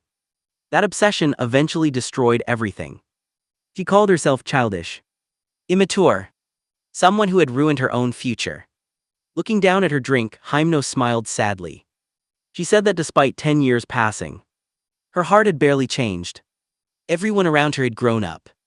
But inside, she still felt like the same little girl chasing impossible dreams. Then she looked directly at Kusunoki. So, what about you? Surely you've changed over these 10 years too, right? Kusunoki fell silent. A nervous smile slowly appeared across his face. Then he gave an answer that completely surprised her. You're not the only one who hasn't changed, Himeno. Since the day we separated, I haven't changed either. At that moment, even Kusunoki realized something inside him was beginning to break. And what he confessed next would change everything. Kusunoki already knew how unbelievable his next words would sound. Even to his own ears, the story sounded like something no sane person would believe. But after spending years wandering through life without hope, feeling as if the entire world existed only to disappoint him, he had nothing left to hide. With a bitter smile, he confessed the impossible. A few days ago, he had sold almost his entire lifespan. Every remaining year of his life. For just 10,000 yen. The moment those words left his mouth, silence filled the room. But Kusunoki didn't stop. Everything he had bottled up for days came pouring out at once. He talked about the mysterious shop that bought human lifespans. About selling everything except his final 3 months. And finally, he revealed the strangest part of all. Since that day, an invisible observer had been assigned to watch him. A girl named Miyagi. Someone only he could see. Someone blunt on the outside, but surprisingly kind once you got to know her. Himeno listened without interrupting. Then she finally spoke. She admitted the story sounded completely absurd. No normal person would believe something like that. Kusunoki nodded. He already knew how ridiculous it sounded. He had expected to be laughed at. Expected her to think he had gone crazy. But instead, Himeno smiled softly. She looked straight into his eyes and said something that completely caught him off guard. I don't think you're lying. Not about selling your lifespan. Not even about the invisible girl watching over you. She explained that they had known each other for too many years. If he had tried to deceive her, She would have noticed immediately. The story itself was unbelievable. But the person telling it wasn't. For the first time, someone truly believed him. Kusunoki was left speechless. He had prepared himself for disbelief. Instead, he found understanding. Then Himeno lowered her eyes. There was something she hadn't told him either. She apologized for making him reveal everything first. She had been hiding an important secret herself. But before she could continue, she suddenly excused herself and walked toward the restroom. She promised they would continue after dinner. Minutes passed. Their food arrived. Kusunoki waited patiently. But Himeno never returned. At first he assumed she simply wasn't feeling well. As time dragged on, his smile slowly disappeared. Finally, he turned toward the empty space beside him. Miyagi, could you check the ladies' room? Maybe something happened to Himeno. Kusunoki stayed behind while Miyagi went to look. He waited. And waited. The restaurant remained quiet. His untouched dinner slowly grew cold. Then Miyagi finally came back. She was calmly eating the pasta that had been left behind. But Himeno herself was nowhere to be found. And at that moment, a terrible feeling began to settle inside Kusunoki's heart. Kusunoki stared at the empty chair where Himeno had been sitting only minutes earlier. Trying to convince himself there had to be another explanation. Maybe she wasn't feeling well. Maybe she simply needed some air.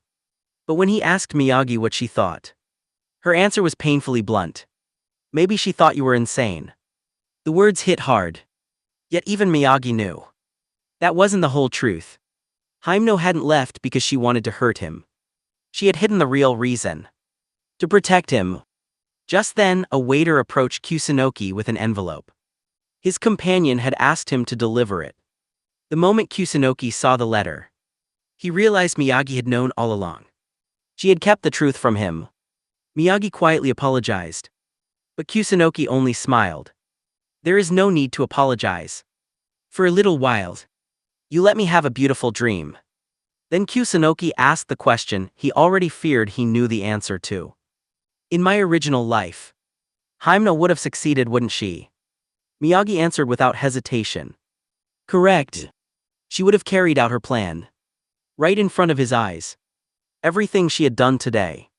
Meeting him again. Listening to his confession. Believing his impossible story. It had all been leading to one final goodbye. Kusunoki slowly unfolded the letter. The first words instantly froze his heart. To my one and only childhood friend. Himeno confessed that she had planned to die in front of him. She wanted to erase 10 years of resentment. By letting him witness her final moments. She believed he had always hated her. Believed disappearing in front of him would finally settle everything between them. But after hearing his confession, after realizing he had sold away his lifespan, everything changed. She could no longer bring herself to do it. Instead, she quietly walked away. She admitted revenge had become meaningless now. Because the boy standing before her was already carrying far more pain than she had imagined. Her final words were heartbreaking. I only hope that what you said about having little time left isn't true. Then, one final goodbye. Kusunoki lowered the letter. A bitter smile appeared on his face. What a fool I am. All his life, he had avoided getting close to people, believing loneliness would protect him from pain. But in the end, the one time he finally trusted someone, it still ended in heartbreak. He folded the letter into a paper airplane, then reached into his pocket, pulled out the money he had received for selling his lifespan, and tossed everything into the wind. The paper airplane drifted across the river. The bills scattered through the sky. Like all the empty years of his life disappearing with them. Not because the money no longer mattered, but because, for the first time, he understood how meaningless it had always been. Dark clouds rolled in. Rain began pouring from the sky. Miyagi quietly opened her umbrella and followed behind him. You'll get soaked. Kusunoki didn't even turn around. As you can see, I'm in the mood to get drenched. Miyagi simply looked at his lonely back. She didn't argue. She only tightened her grip on the umbrella and silently continued walking beside him. The rain poured harder with every step. Kusunoki walked forward without even trying to stay dry, as if he wanted the storm to wash away everything weighing on his heart. But then, Miyagi looked at him with the faintest smile and quietly said, "As you can see, I'm in a getting drenched mood too." Kusunoki immediately turned toward her. "You don't have to get drenched, you know." But Miyagi didn't answer. Instead, she simply closed her umbrella and let the rain soak her as well. For the first time, Kusunoki wasn't standing alone in the storm. There was someone willing to share his pain without asking for an explanation. No dramatic speeches. No empty promises. Just silent companionship. As the heavy rain continued to fall, the two of them slowly walked side by side into the distance. Sometimes, the greatest comfort isn't finding someone who can erase your sadness. It's finding someone who's willing to stand beside you while you carry it. And with that quiet walk beneath the rain, a new chapter in Kusunoki's final 3 months had finally begun. After everything that happened with Himeno, Kusunoki and Miyagi finally found a small bus stop where they could escape the heavy rain. Neither of them spoke. The silence between them said far more than words ever could. Kusunoki kept stealing glances at Miyagi, who sat quietly with her knees hugged tightly against her chest, trying to keep herself warm while pretending to sleep. Watching her like that filled him with guilt. He couldn't stop thinking that she was only suffering because of his selfish decisions. Determined not to bother her any longer, Kusunoki quietly stood up and wandered through the deserted streets until he discovered an abandoned community center. He returned to the bus stop and gently lifted Miyagi into his arms, trying his best not to wake her, but deep down, he already knew it was impossible. A girl who slept lighter than he did would certainly notice. Sure enough, Miyagi had been pretending to sleep the entire time. Still, she chose to say nothing. The two of them settled inside the empty community center and laid out simple mats on the floor. Outside, the endless rain continued beating against the roof. Perhaps it was nothing more than wishful thinking. But in moments of complete despair, even impossible dreams can feel real. As Kusunoki slowly drifted toward sleep, he suddenly felt something soft beneath his head. When he barely opened his eyes, he realized his head was resting on Miyagi's lap. Even in the middle of summer, she somehow carried the scent of a crisp winter morning. It was a scent he had begun to recognize without fail. Through his sleepy haze, Miyagi seemed to whisper something, but the sound of the rain swallowed every word before they could reach him. As his consciousness faded, only one thought remained in his mind. Just how much had Miyagi helped him already, and where would he be now? If she had never entered his life, then another thought quietly followed. No. He couldn't keep depending on her forever. She wasn't kind because she loved him. She was only fulfilling her duty to watch over someone who was destined to die soon. Once his time was over, their connection would disappear as well. So Kusunoki made another silent promise to himself. When his final day arrived, he would leave this world quietly, without becoming anyone's burden, without making Miyagi cry like a lonely cat. He would disappear without anyone noticing. By the next morning, after nearly 4 exhausting hours of walking, the two finally made it back to Kusunoki's apartment. His clothes were soaked, his body ached, blisters covered his feet from the long journey. He immediately thought about taking a shower but then hesitated. If he offered Miyagi to go first, she would almost certainly refuse, so he decided to finish as quickly as possible instead. Meanwhile, he believed Miyagi only showered or ate whenever he was asleep, not because she wanted privacy, but because she refused to inconvenience him even in the smallest way. Later that night, Kusunoki deliberately pretended to be asleep. A few moments later, Miyagi quietly walked over and softly called his name. "Mr. Kusunoki, you sleeping?" After waiting for an answer that never came, she sighed gently. "If you're only pretending because you're worried about me, thank you. Be borrowing your shower." Then she softly wished him good night before quietly closing the door behind her. The moment she left, Kusunoki slowly opened his eyes, and for the first time, he realized just how considerate Miyagi truly was. That night, Kusunoki tried copying the strange way Miyagi always slept, curled up in the corner of the room instead of using the bed. Maybe then he would understand her a little better, but no matter how long he sat there, sleep simply refused to come. Just then Miyagi walked back into the room and stared at him with her usual blank expression. "What are you doing there?" Without waiting for an answer, she calmly added, "You should sleep in the bed." Kusunoki laughed awkwardly. "That should be my line. Sleeping like this is ridiculous." But Miyagi simply shook her head. "Ridiculous or not, I'm used to it." Her answer was so matter-of-fact that he couldn't argue anymore, so he made a proposal. "From now on, I'll sleep on the left side of the bed. It'll be easier for you to observe me. I won't even look toward the right side. You can use it if you want." Miyagi quietly stared at him for several long seconds without another word. She slowly walked over and lay down beside him, not touching him, not even facing him, just silently accepting his offer. When morning came, she quietly said it had only been for that day because she was tired. Starting tomorrow, she would return to sleeping in her usual place. Even so, before leaving the apartment, she softly thanked him. Those simple words stayed with Kusunoki far longer than he expected. Later that day, Kusunoki withdrew the last of the money he had earned from his part-time job. Looking at the remaining cash, he suddenly realized everything on his bucket list was finished. There was almost nothing left he wanted to do. So, what now? Miyagi answered as calmly as always. Do whatever you like. You must have hobbies. Kusunoki smiled bitterly.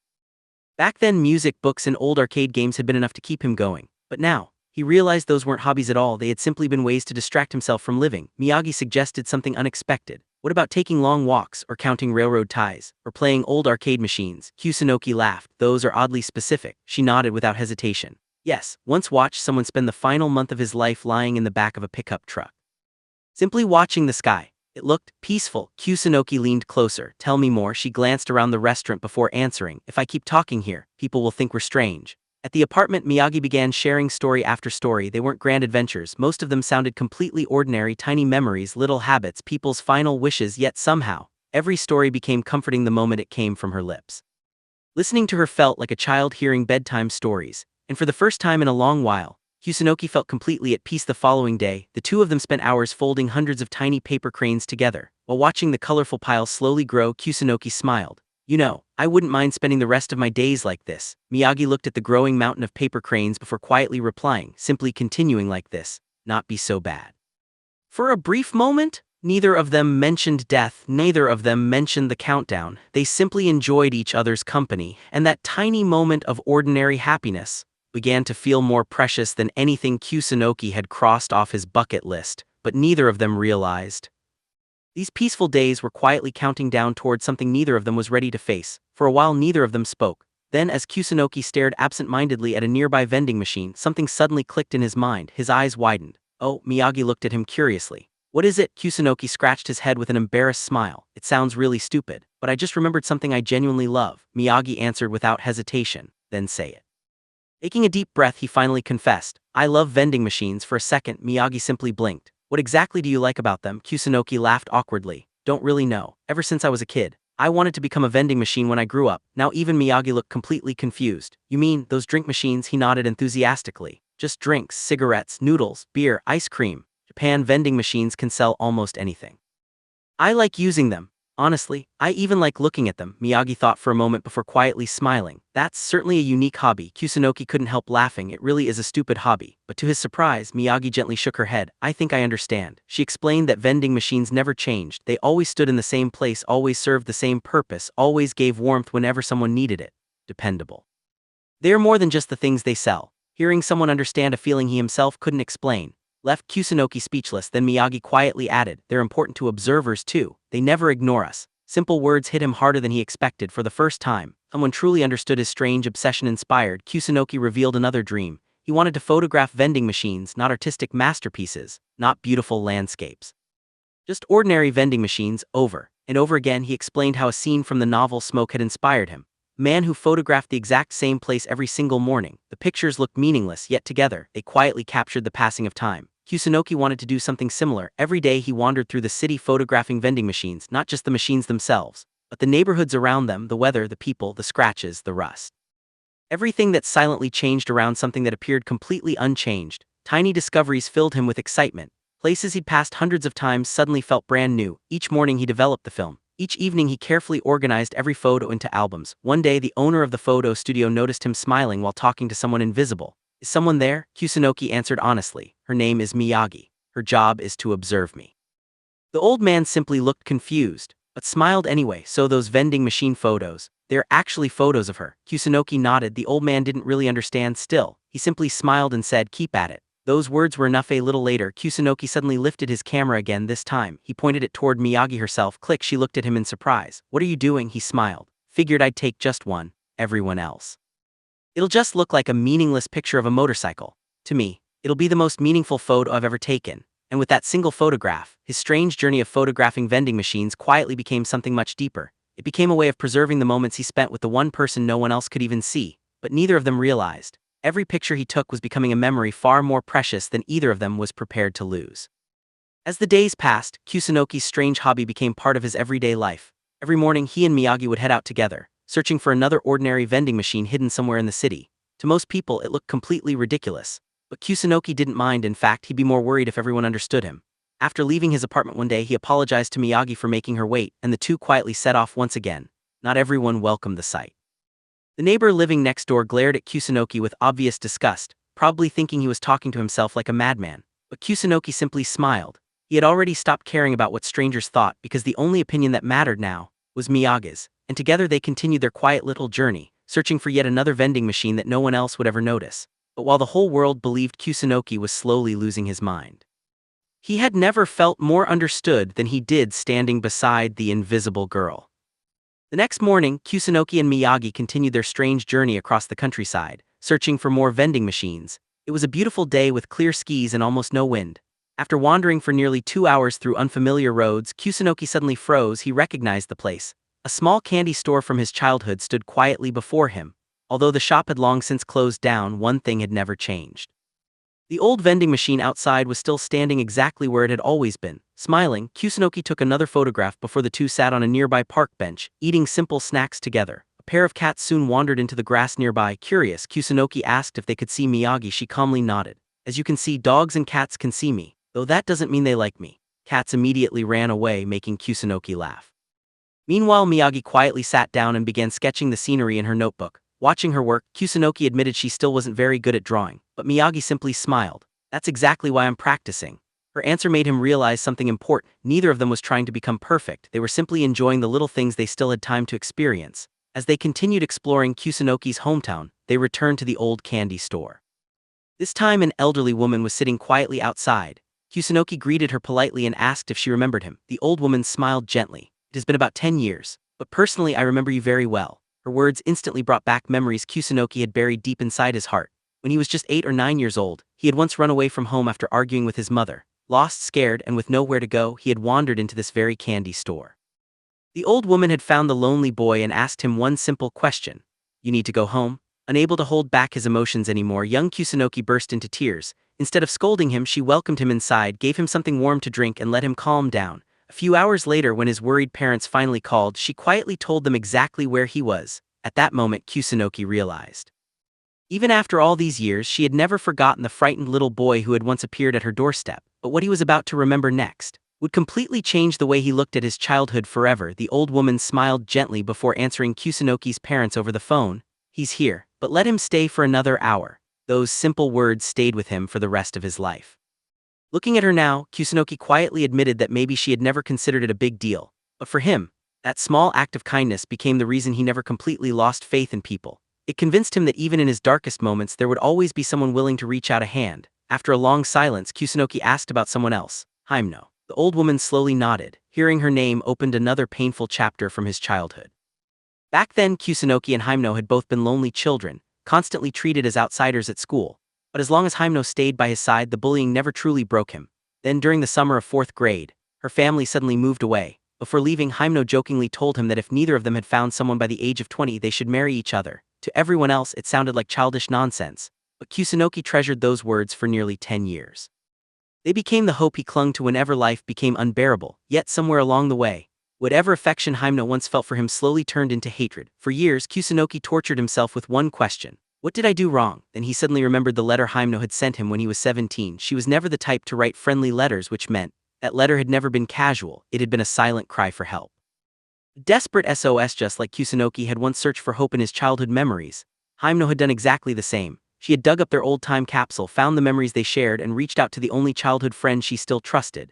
But Kusunoki never understood her message. He failed to recognize the pain hidden between the lines, and because of that, he lost her forever. Standing up, he apologized to the old woman for making her listen to such a gloomy story. She quietly wished him goodbye, and Kusunoki left with a heavy heart. As they rode away on the small motorcycle, Miyagi suddenly tapped his shoulder. I remembered something. Long before becoming an observer, she had once traveled this very road. She pointed ahead with a smile. If you follow this road and turn right, you'll arrive at Starry Lake. Kusunoki immediately recognized the name. It was the beautiful lake he had always dreamed of visiting before his life came to an end. Miyagi smiled proudly. Now wasn't that good news? For the first time in a while, Kusunoki smiled from the bottom of his heart. It really was. Two continued riding together as the road disappeared into a peaceful forest. Eventually they reached a breathtaking viewpoint overlooking the entire town. Neither of them spoke. Sometimes, the most precious moments don't need words at all. But what neither of them realized was that this peaceful trip was about to bring them face to face with a truth that would change everything forever. As the sun slowly disappeared behind the mountains, Miyagi suddenly stopped walking and turned toward Kusunoki with a gentle smile.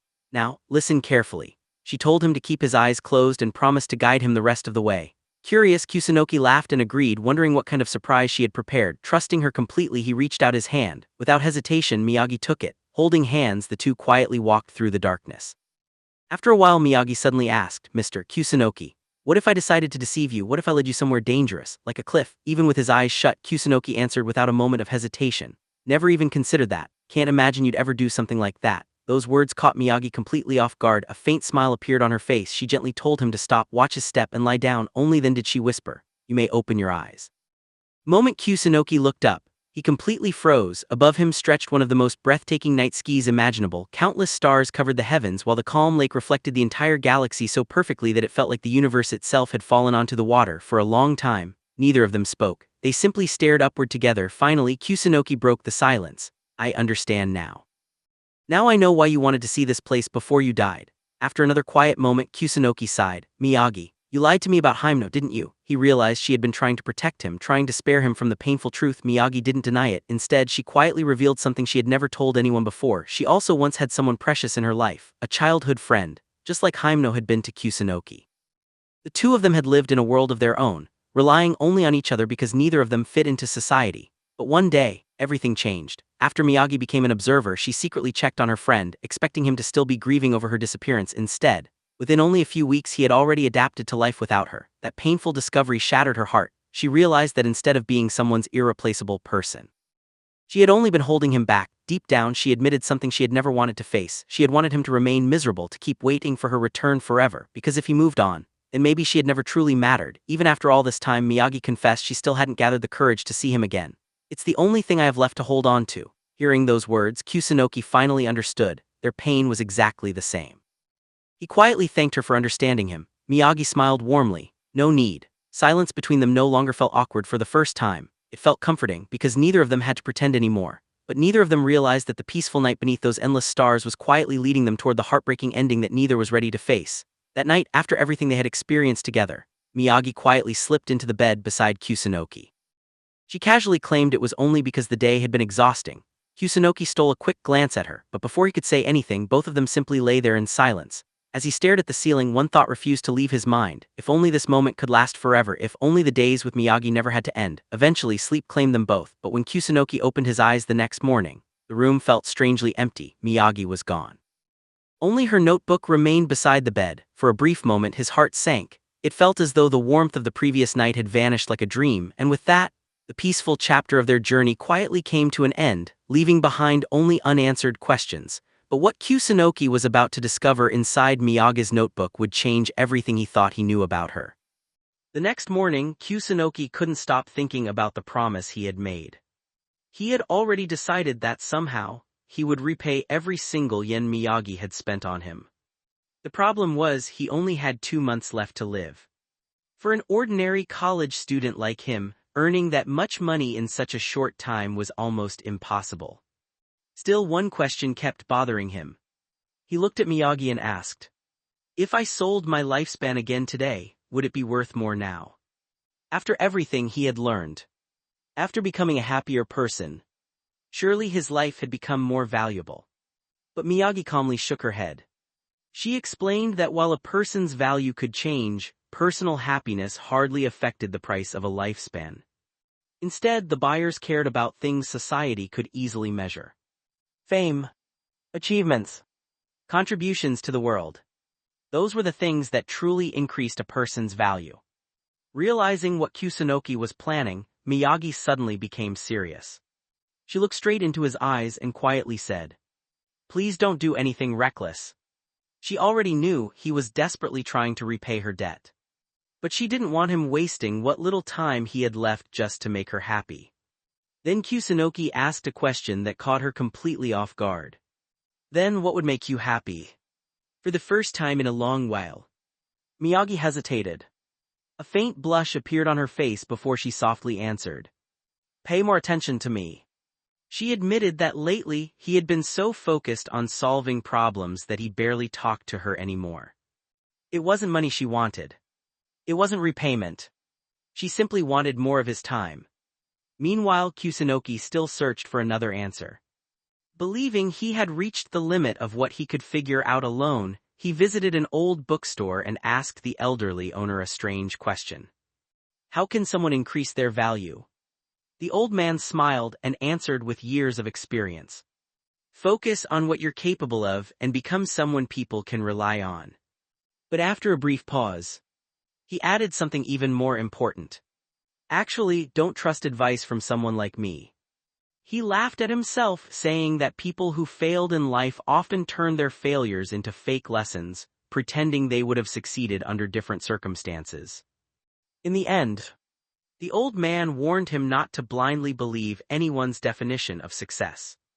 And those words would soon push Kusunoki toward an even more important realization. The old bookstore owner looked at Kusunoki and quietly said, "Fixing your mistakes isn't success. Success doesn't begin when you erase your failures. It begins after you've accepted them and decided to move forward." Those words struck Kusunoki harder than he expected. They reminded him of something Miyagi had told him before. Everyone starts from somewhere. Nobody is born successful. On his way home, another friend offered a much simpler piece of advice. If you want to achieve something quickly, don't try to do everything yourself, depend on other people. Kusunoki couldn't help but wonder if that was exactly what he needed. Just then heavy rain suddenly poured from the sky. Before he could even react, his friend silently held an umbrella over him, even though it meant his own shoulder was getting soaked. Watching that small act of kindness, Miyagi smiled. She quietly admitted, "This is exactly the kind of thing I like. Not grand sacrifices. Not expensive gifts. Just small, thoughtful actions that put someone else before yourself." Moments later, another student from college recognized Kusunoki. Surprised to see him after disappearing from campus for so long, he asked where he'd been. Without hesitation, Kusunoki wrapped an arm around Miyagi's shoulder and smiled. "I've been spending my time with this girl, her name is Miyagi." The student stared at them in disbelief.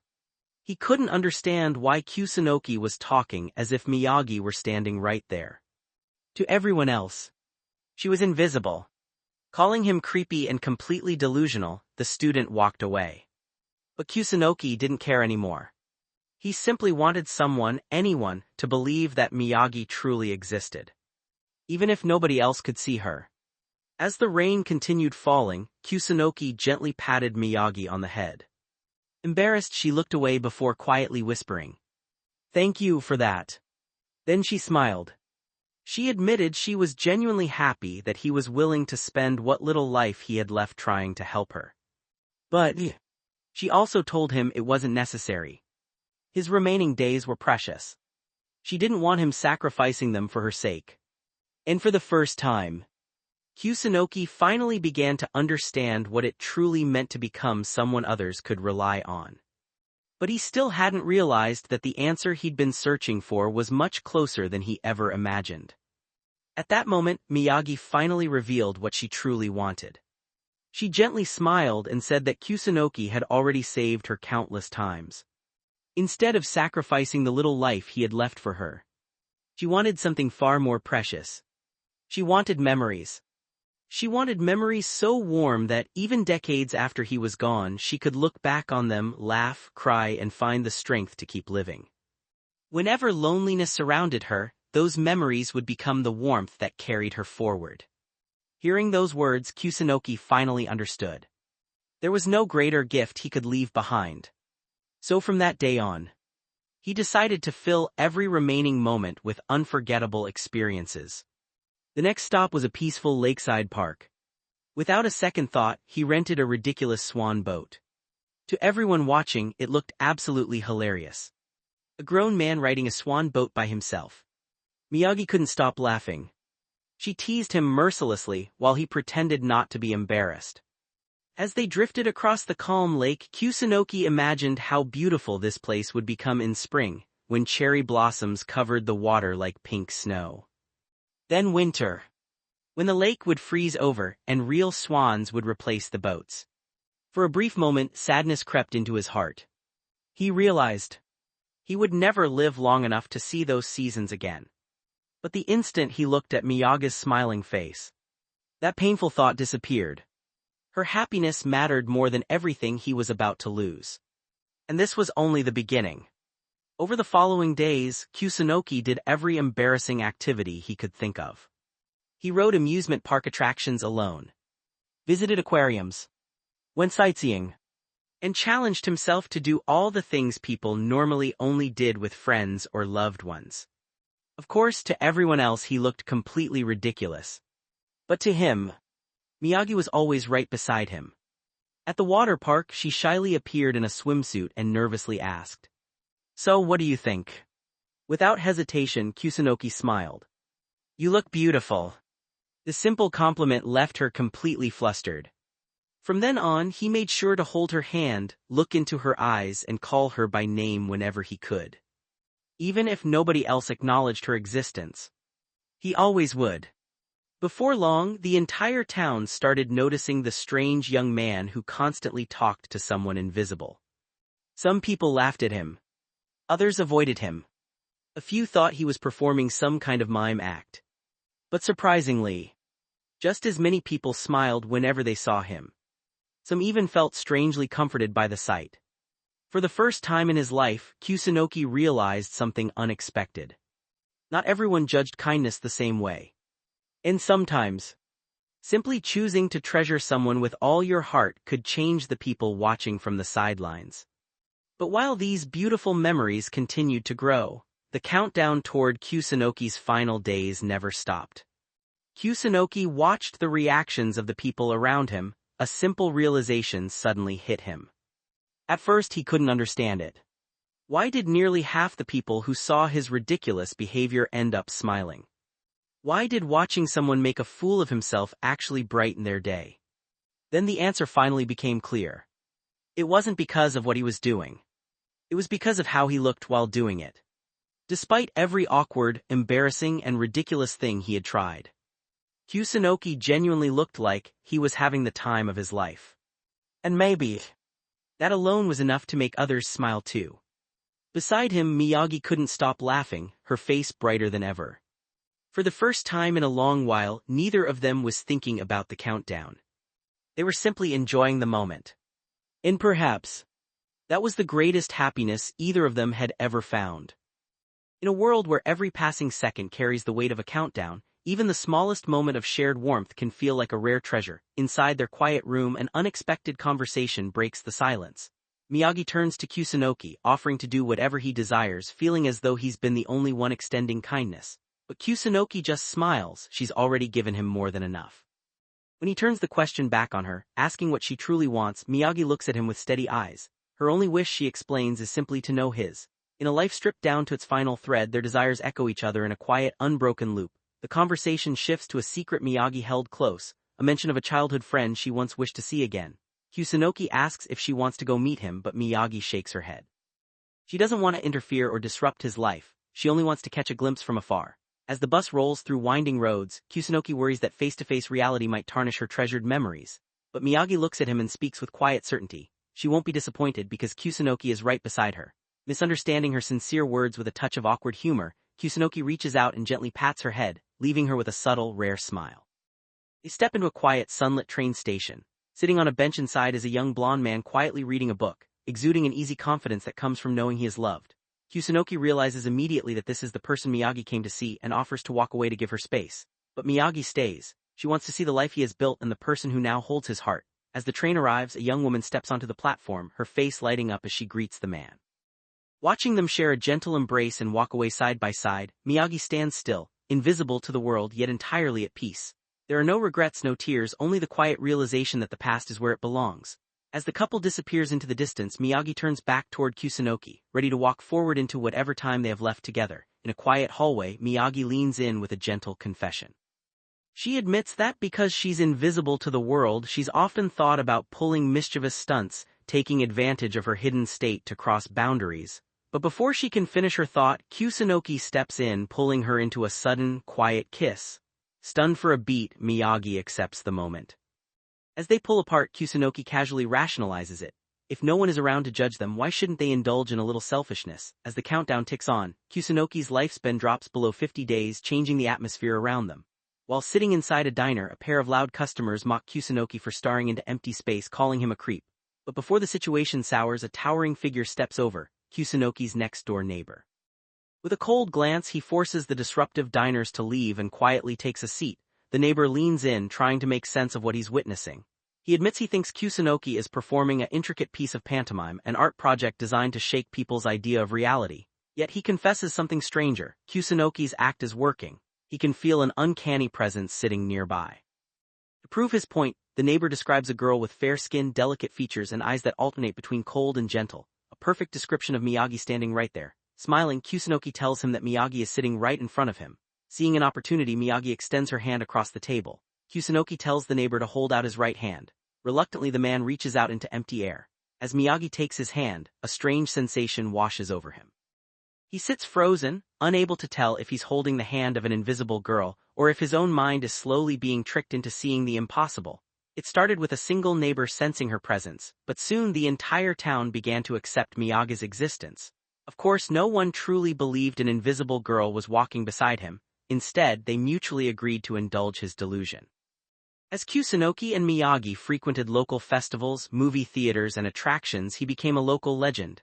A pitiable, yet fascinating character everyone couldn't help but root for. One evening, a group of friends gathers inside Kusunoki's small apartment. The mood is light and full of laughter as they tease him about his invisible companion. Guest with glasses admits he tried to catch Kusunoki in a lie through constant questions, only to find his description of Miyagi flawlessly consistent. Jokingly, he adds that if he could see Miyagi, he'd fall for her in a heartbeat. Kusunoki smugly fires back that it wouldn't matter anyway, because Miyagi likes him. Hearing this, Miyagi playfully bops him on the back of the head. Curious and amused, a young girl in the group asks just how much Kusunoki cares for Miyagi, urging him to show them. Turning to the empty space beside him, Kusunoki asks for her consent, to which Miyagi softly agrees. Right in front of the cheering crowd, Kusunoki leans in and kisses the air, performing an act of pure devotion that looks completely absurd to anyone else. But Kusunoki doesn't care. If being the town fool brings them peace, he wears the title proudly. The next morning, after a quiet night side by side, Kusunoki wakes up and finds a sketchbook filled with detailed drawings, the local train station, festival stalls, and even a sketch of himself sleeping. Inspired by Miyagi's drawings, Kusunoki picks up a pencil. For the first time in years, he draws non-stop, capturing Miyagi's sleeping face on paper. Looking down at the completed sketch, he feels a mix of pride and quiet contemplation toward art, the exact passion that had once consumed and broken him. After finishing his sketch, Kusunoki feels a subtle, persistent intuition tugging at his mind. He knows he could easily ignore it, close the sketchbook, and go back to sleep. Yet deep down, he is certain of something vital lingering just beyond his immediate reach. Straining every sense to its absolute limit, he dives into his own mind to uncover what this feeling means. In his mind, it feels like reaching out for a letter drifting across a turbulent sea. Every time his hands draw near, the concept slips through his fingers into the depths. For minutes that stretch into agonizing uncertainty, he reaches out, almost ready to pull back in defeat. But just as he is about to surrender, the elusive idea lands naturally in his palm, and he carefully lifts it clear of the dark waters. The moment the idea takes hold, a surge of intensity takes over. As if possessed by an uncontrollable artistic force, Kusunoki's pencil flies across the blank sketchbook page. Driven by pure, unyielding momentum, he sits on the floor and continues drawing non-stop straight through the night. The next day, the town was buzzing with excitement. A huge fireworks festival had begun and the streets were packed with people enjoying the summer evening. But among the crowd, one pair stood out the most. Kusunoki and Miyagi walked side by side as always, completely at ease with each other's company. Soon, a few of Kusunoki's old classmates spotted him. The moment they recognized him, they called out his name with excitement. Without a second thought, Kusunoki grabbed Miyagi's hand, raised it high into the air, and proudly laughed. "Miyaga's right here." His friends burst into laughter. One of them jokingly said, "You've got yourself an amazing girl." Another teased him, "Too bad, none of us can have her." Instead of feeling embarrassed, Kusunoki smiled from ear to ear. Hearing people acknowledge Miyagi, even if they thought she was his girlfriend, filled him with genuine happiness. Deep down, he admitted that pretending she was always beside him felt far better than facing the loneliness of his reality. As darkness covered the sky, the loudspeaker announced that the fireworks show was about to begin. A single rocket shot into the night. Then the sky exploded into brilliant colors. The crowd gasped in amazement while Kusunoki and Miyagi quietly slipped away from the noise. They lay down together on a patch of soft grass, watching the fireworks bloom above them. After a long silence, Kusunoki turned toward Miyagi with a gentle smile. "We're actually a pretty good match." Miyagi looked back calmly. It happened before, when we were lying in bed too. Kusunoki couldn't help staring at her, but Miyagi smiled softly and teased him. You can look at me anytime, right now, you should be watching the fireworks. Kusunoki chuckled, that's not really the problem. Then he remembered something, have tomorrow off. But unlike last time, I'll only be gone for one day. Miyagi immediately asked, then what's the problem? As fireworks continued lighting up the sky, Kusunoki finally opened up. You know, I'm actually becoming pretty popular around town. He explained that although half the people still mocked him, the other half genuinely smiled whenever they saw him. And strangely enough, every smile, whether real or fake, made him feel proud. For the first time in his life, he understood something. Back in elementary school, there was a boy he secretly hated. That kid was smart but pretended to be a fool just to make everyone laugh. Kusunoki could never understand why people liked him so much, but now, he finally did. Looking down with gratitude, he smiled. Thanks to you, Miyagi, I finally did it. I became friends with the world. Miyagi listened quietly before smiling with genuine warmth. That's wonderful to hear. Then Kusunoki took a slow breath, his expression becoming serious. So, what I'm really trying to say is, he looked straight at Miyagi as fireworks illuminated the night sky. Thank you for everything. Honestly, don't know what else I can say. Miyagi fell completely silent, and that silence spoke louder than any words. Miyagi looked at him with a puzzled expression before quietly saying, isn't it a little too early to thank me? You still have more than a month left. Kusunoki smiled faintly. Hey Miyagi, you once told me you wanted to know my true wish. I promised I'd tell you when I figured it out. She nodded without hesitation. If it's something I can do, I'll do anything. Kusunoki took a deep breath. His expression turned unusually serious. Then, I'll be honest. After a long pause, he finally revealed the wish that had been weighing on his heart. When I die, forget about me completely. For a moment, everything fell silent. Then Miyagi answered immediately. No, she had already realized what Kusunoki planned to do the following day. Her voice trembled. Mr. Kusunoki, please don't do anything stupid, I'm begging you. But Kusunoki only smiled sadly. Think about it. Who would have expected someone like me to spend my final days this happily? I should have had the worst life imaginable. Yet somehow I found real happiness. Then he looked straight at her. Your future is still uncertain. Someone much better than me could appear one day. Someone who could make you far happier. Before he could finish, Miyagi suddenly shouted, they won't. For the first time since they met, she completely lost her composure. They won't, there won't be anyone else. In the next instant, she threw herself on top of him and held him as tightly as she could. Tears streamed endlessly down her face. Mr. Kusunoki, I'm begging you. Her voice cracked with every word. Please, stay with me for this last month. Can endure everything else. I can accept that you'll die soon. I can accept that no one else can see us holding hands. I can even accept living alone for the next 30 years. She buried her face against his chest, crying harder than ever before. But while you're still here, please, don't throw yourself away. I'm begging you. Above them, brilliant fireworks continued lighting up the night sky, yet neither of them looked away from each other that night. They stayed together until dawn. And Miyagi's tears didn't stop until the very end. The following day, Kusunoki returned to the mysterious shop where he had sold his lifespan. The employee looked at him in surprise. You came here knowing this would happen. Kusunoki simply smiled. Yeah, I want to sell the remaining 30 days of my life. Woman behind the counter stared at him for a long moment before quietly replying, honestly, I can't recommend doing this. And just like that, the final countdown toward Kusunoki's fate had officially begun. The employee tried one last time to change Kusunoki's mind. He reminded him that if he spent his final month painting, those artworks could survive for generations. They could appear in art textbooks, inspire countless people, and keep his name alive long after his death. But Kusunoki simply smiled. To him, fame after death meant nothing. Money became worthless the moment someone died, and fame was no different. Then the employee asked one final question.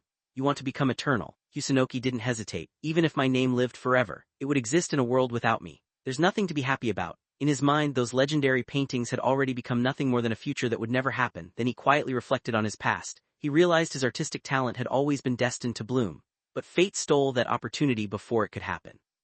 The motorcycle accident had cut his future short, yet ironically, selling his lifespan and meeting Miyagi had compressed years of emotional growth into just a few precious months. Because of her, he finally understood something he had never realized before. As a child, he had been incredibly gifted at drawing. He could copy any scenery perfectly and instantly understand why great paintings looked the way they did. But at 17, he abandoned art. He believed that unless he became famous enough to surpass his childhood promise, there was no point in drawing at all. When he picked up the brush again years later, he forced himself to create masterpieces that would impress everyone. That obsession destroyed his talent. Every drawing became painful. The more he chased perfection, the less he could actually paint. Then, thanks to Miyagi, everything finally became clear. Art was never meant to satisfy everyone. True art came from digging deep into yourself and creating something that belonged only to you. For the first time in years, he started drawing simply because he enjoyed it, and strangely enough, it was while sketching the sleeping Miyagi that he rediscovered the artist he had once lost. When he finished explaining everything, the employee quietly closed the file. Done. Kusunoki accepted it with a smile. The company even returned his final 3 days. Go spend them however you like. Employee couldn't help but mutter to himself. 30 days worth more than 30 years. Summer eventually came to an end. Himeno's old prediction had only been half correct. Kusunoki never became rich, he never became world famous, but she had also been half right. Something truly wonderful had happened deep inside. For the very first time in his life, Kusunoki could honestly say, "I'm glad I lived." The next morning marked the beginning of Kusunoki's final 3 days. For the first time in months he opened his eyes, and no one was waiting for him. The silent observer who had stayed by his side every single day was gone. Miyagi had finally left. The apartment suddenly felt cold and empty, and only then did Kusunoki realize just how much her quiet presence had meant to him. Trying to distract himself, he got on his small motorcycle and began visiting every place they had gone together: the station, the library, the lakeside. Every familiar location carried traces of memories they had created together, but this time, he was completely alone. As he rode beneath the bright blue sky, he couldn't stop thinking about Miyagi. He wondered if she was already watching someone else. Then he silently prayed. He prayed that whoever she was assigned to next wouldn't be desperate enough to hurt her. He prayed that she could continue working safely until her debt was finally paid. And above all, he prayed that one day someone far better than himself would appear in her life, someone who would treasure her just as much, or even more than he ever could. Meanwhile, children were playing soccer nearby. Watching them laugh gave Kusunoki a strange idea. He suddenly raised his hand into the empty air and smiled. "Look. It's Miyagi." To everyone around him, it probably looked like the crazy man was talking to his imaginary girlfriend again, but something immediately felt wrong before. Even though nobody else could see her, he could still feel Miyagi standing beside him now. There was only emptiness. The difference was overwhelming. It wasn't even close to the same feeling. For just a brief moment, a terrifying thought crossed his mind. What if none of it was ever real? What if Miyagi had only existed inside his imagination from the very beginning? But he quickly rejected that idea. He knew his remaining lifespan had almost run out. That feeling, that certainty, could never have been fake. Still, one painful question refused to disappear. If everything else had been real, then where was the girl named Miyagi now? And as that thought echoed inside his mind, his heart slowly began to sink once again. Kusunoki's thoughts continued to spiral. What if Miyagi, and even the mysterious shop that bought people's lifespans, had never existed at all? What if everything had simply been a fantasy created by a desperate man who couldn't accept his own death at this point? He had no way of knowing the truth. Lost in thought, he sat alone in the park, staring blankly into the distance. Then suddenly, someone called his name. "Mr. Kusunoki." He looked up and saw a young couple approaching with cheerful smiles. The first question they asked froze him in place. "How's Ms. Miyagi?" For a second, his heart completely stopped. If these people knew Miyagi, then she had been real all along. A small smile slowly appeared on his face, but it disappeared just as quickly. "Miyagi's not here anymore." Couple exchanged worried looks. "Did something happen? Did you two fight?" Kusunoki forced out a bitter smile. "Something like that." Seeing how sad he looked, the couple gently comforted him. "Don't fight, you two." They laughed nervously. "If even you and Ms. Miyagi argue sometimes, then I guess every couple does." Hearing those words, Kusunoki wanted more than anything to tell them the truth, to tell them that yes, Miyagi had existed, that everything had been real. Instead, he simply smiled. "You know, that's true." But the moment those words left his mouth, the emotions he had been holding back finally burst. Tears rolled uncontrollably down his face. No matter how hard he tried, he couldn't stop crying. More people gathered around him, confused and worried. Someone asked softly, "What happened, Mr. Kusunoki?" Unable to explain the impossible truth, he made up a simple lie. "We broke up." He told everyone that Miyagi had left him. Immediately the people around him reacted. "Can't believe she'd leave someone like you. Never seemed like that kind of person." Something serious happened. Listening to them, Kusunoki slowly realized something incredible. Every single one of them believed Miyagi was real. They remembered her, they had spoken to her. She had existed in their world just as much as she had existed in his. Some even criticized her, others defended her, and for the first time since she disappeared, Kusunoki felt an overwhelming sense of relief. He wasn't crazy, it hadn't all been an illusion. Miyagi had truly been there, and as tears continued running down his face, he silently thanked fate for allowing him to meet her.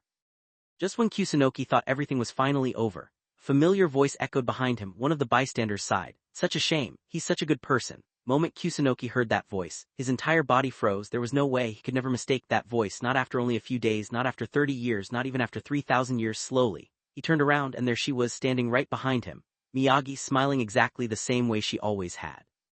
For a second Kusunoki couldn't breathe, then Miyagi smiled softly and said, "I'm back, Mr. Kusunoki. I was looking for you." Kusunoki stared at her in complete disbelief, then unable to hold back a smile, he muttered, "That good-for-nothing Miyagi." Before he could even process what was happening, Miyagi gently placed her hands on his shoulders. The crowd looked at her in surprise. "Wait, are you really Ms. Miyagi?" She nodded without hesitation. "Yes, I'm the good-for-nothing Miyagi."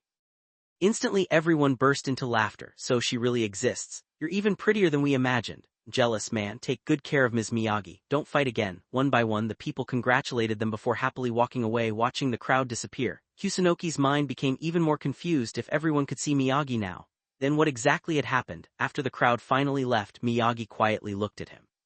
"Strange, isn't it? How were the others able to see me? She smiled. It's actually very simple. Kusunoki waited nervously, then Miyagi revealed the unbelievable truth. In short, I did the same thing you did. Kusunoki blinked. The same thing. A terrible realization slowly crossed his mind, his voice trembled. Much. How much did you sell? The answer would change everything once again. Kusunoki's question hung in the air. Much did you sell? Miyagi smiled as if the answer was obvious. Same as you, I sold everything, except 3 days. Those words hit Kusunoki harder than anything else. Miyagi revealed that right after he sold his lifespan, the substitute observer had contacted her. He told her that Kusunoki had sacrificed even more of his life just to erase most of her debt. The moment she heard that, she made her decision. Without hesitating, she sold almost her entire lifespan too, using only 30 days. She bought back nearly all of Kusunoki's remaining life. Looking into his eyes, she apologized. I'm sorry, I threw away the life you fought so hard to get back. But Kusunoki gently smiled. A fool, if anyone's the fool, it's me. He admitted that without Miyagi, he couldn't even imagine living for another 3 days. There was nothing waiting for him in those extra years, no dreams, no purpose, no happiness. But now, everything had changed. Thanks to Miyagi, not only was her debt completely gone, the value of Kusunoki's life had risen dramatically. There was still plenty of money left. Kusunoki laughed. So, we're rich. Miyagi laughed with him. We are. Two quietly embraced each other for the first time. Neither of them regretted their decision. Kusunoki realized something important. He no longer cared about becoming famous. He no longer cared whether history remembered his name. He didn't need eternity anymore because the one person who truly mattered was smiling beside him. Miyagi then looked at him and softly asked, Mr. Kusunoki, how do you want to spend these last 3 days? Kusunoki smiled. Compared to the empty 30 years he would have lived alone, these 3 days with Miyagi were worth far, far more, and with that, their final journey together finally began.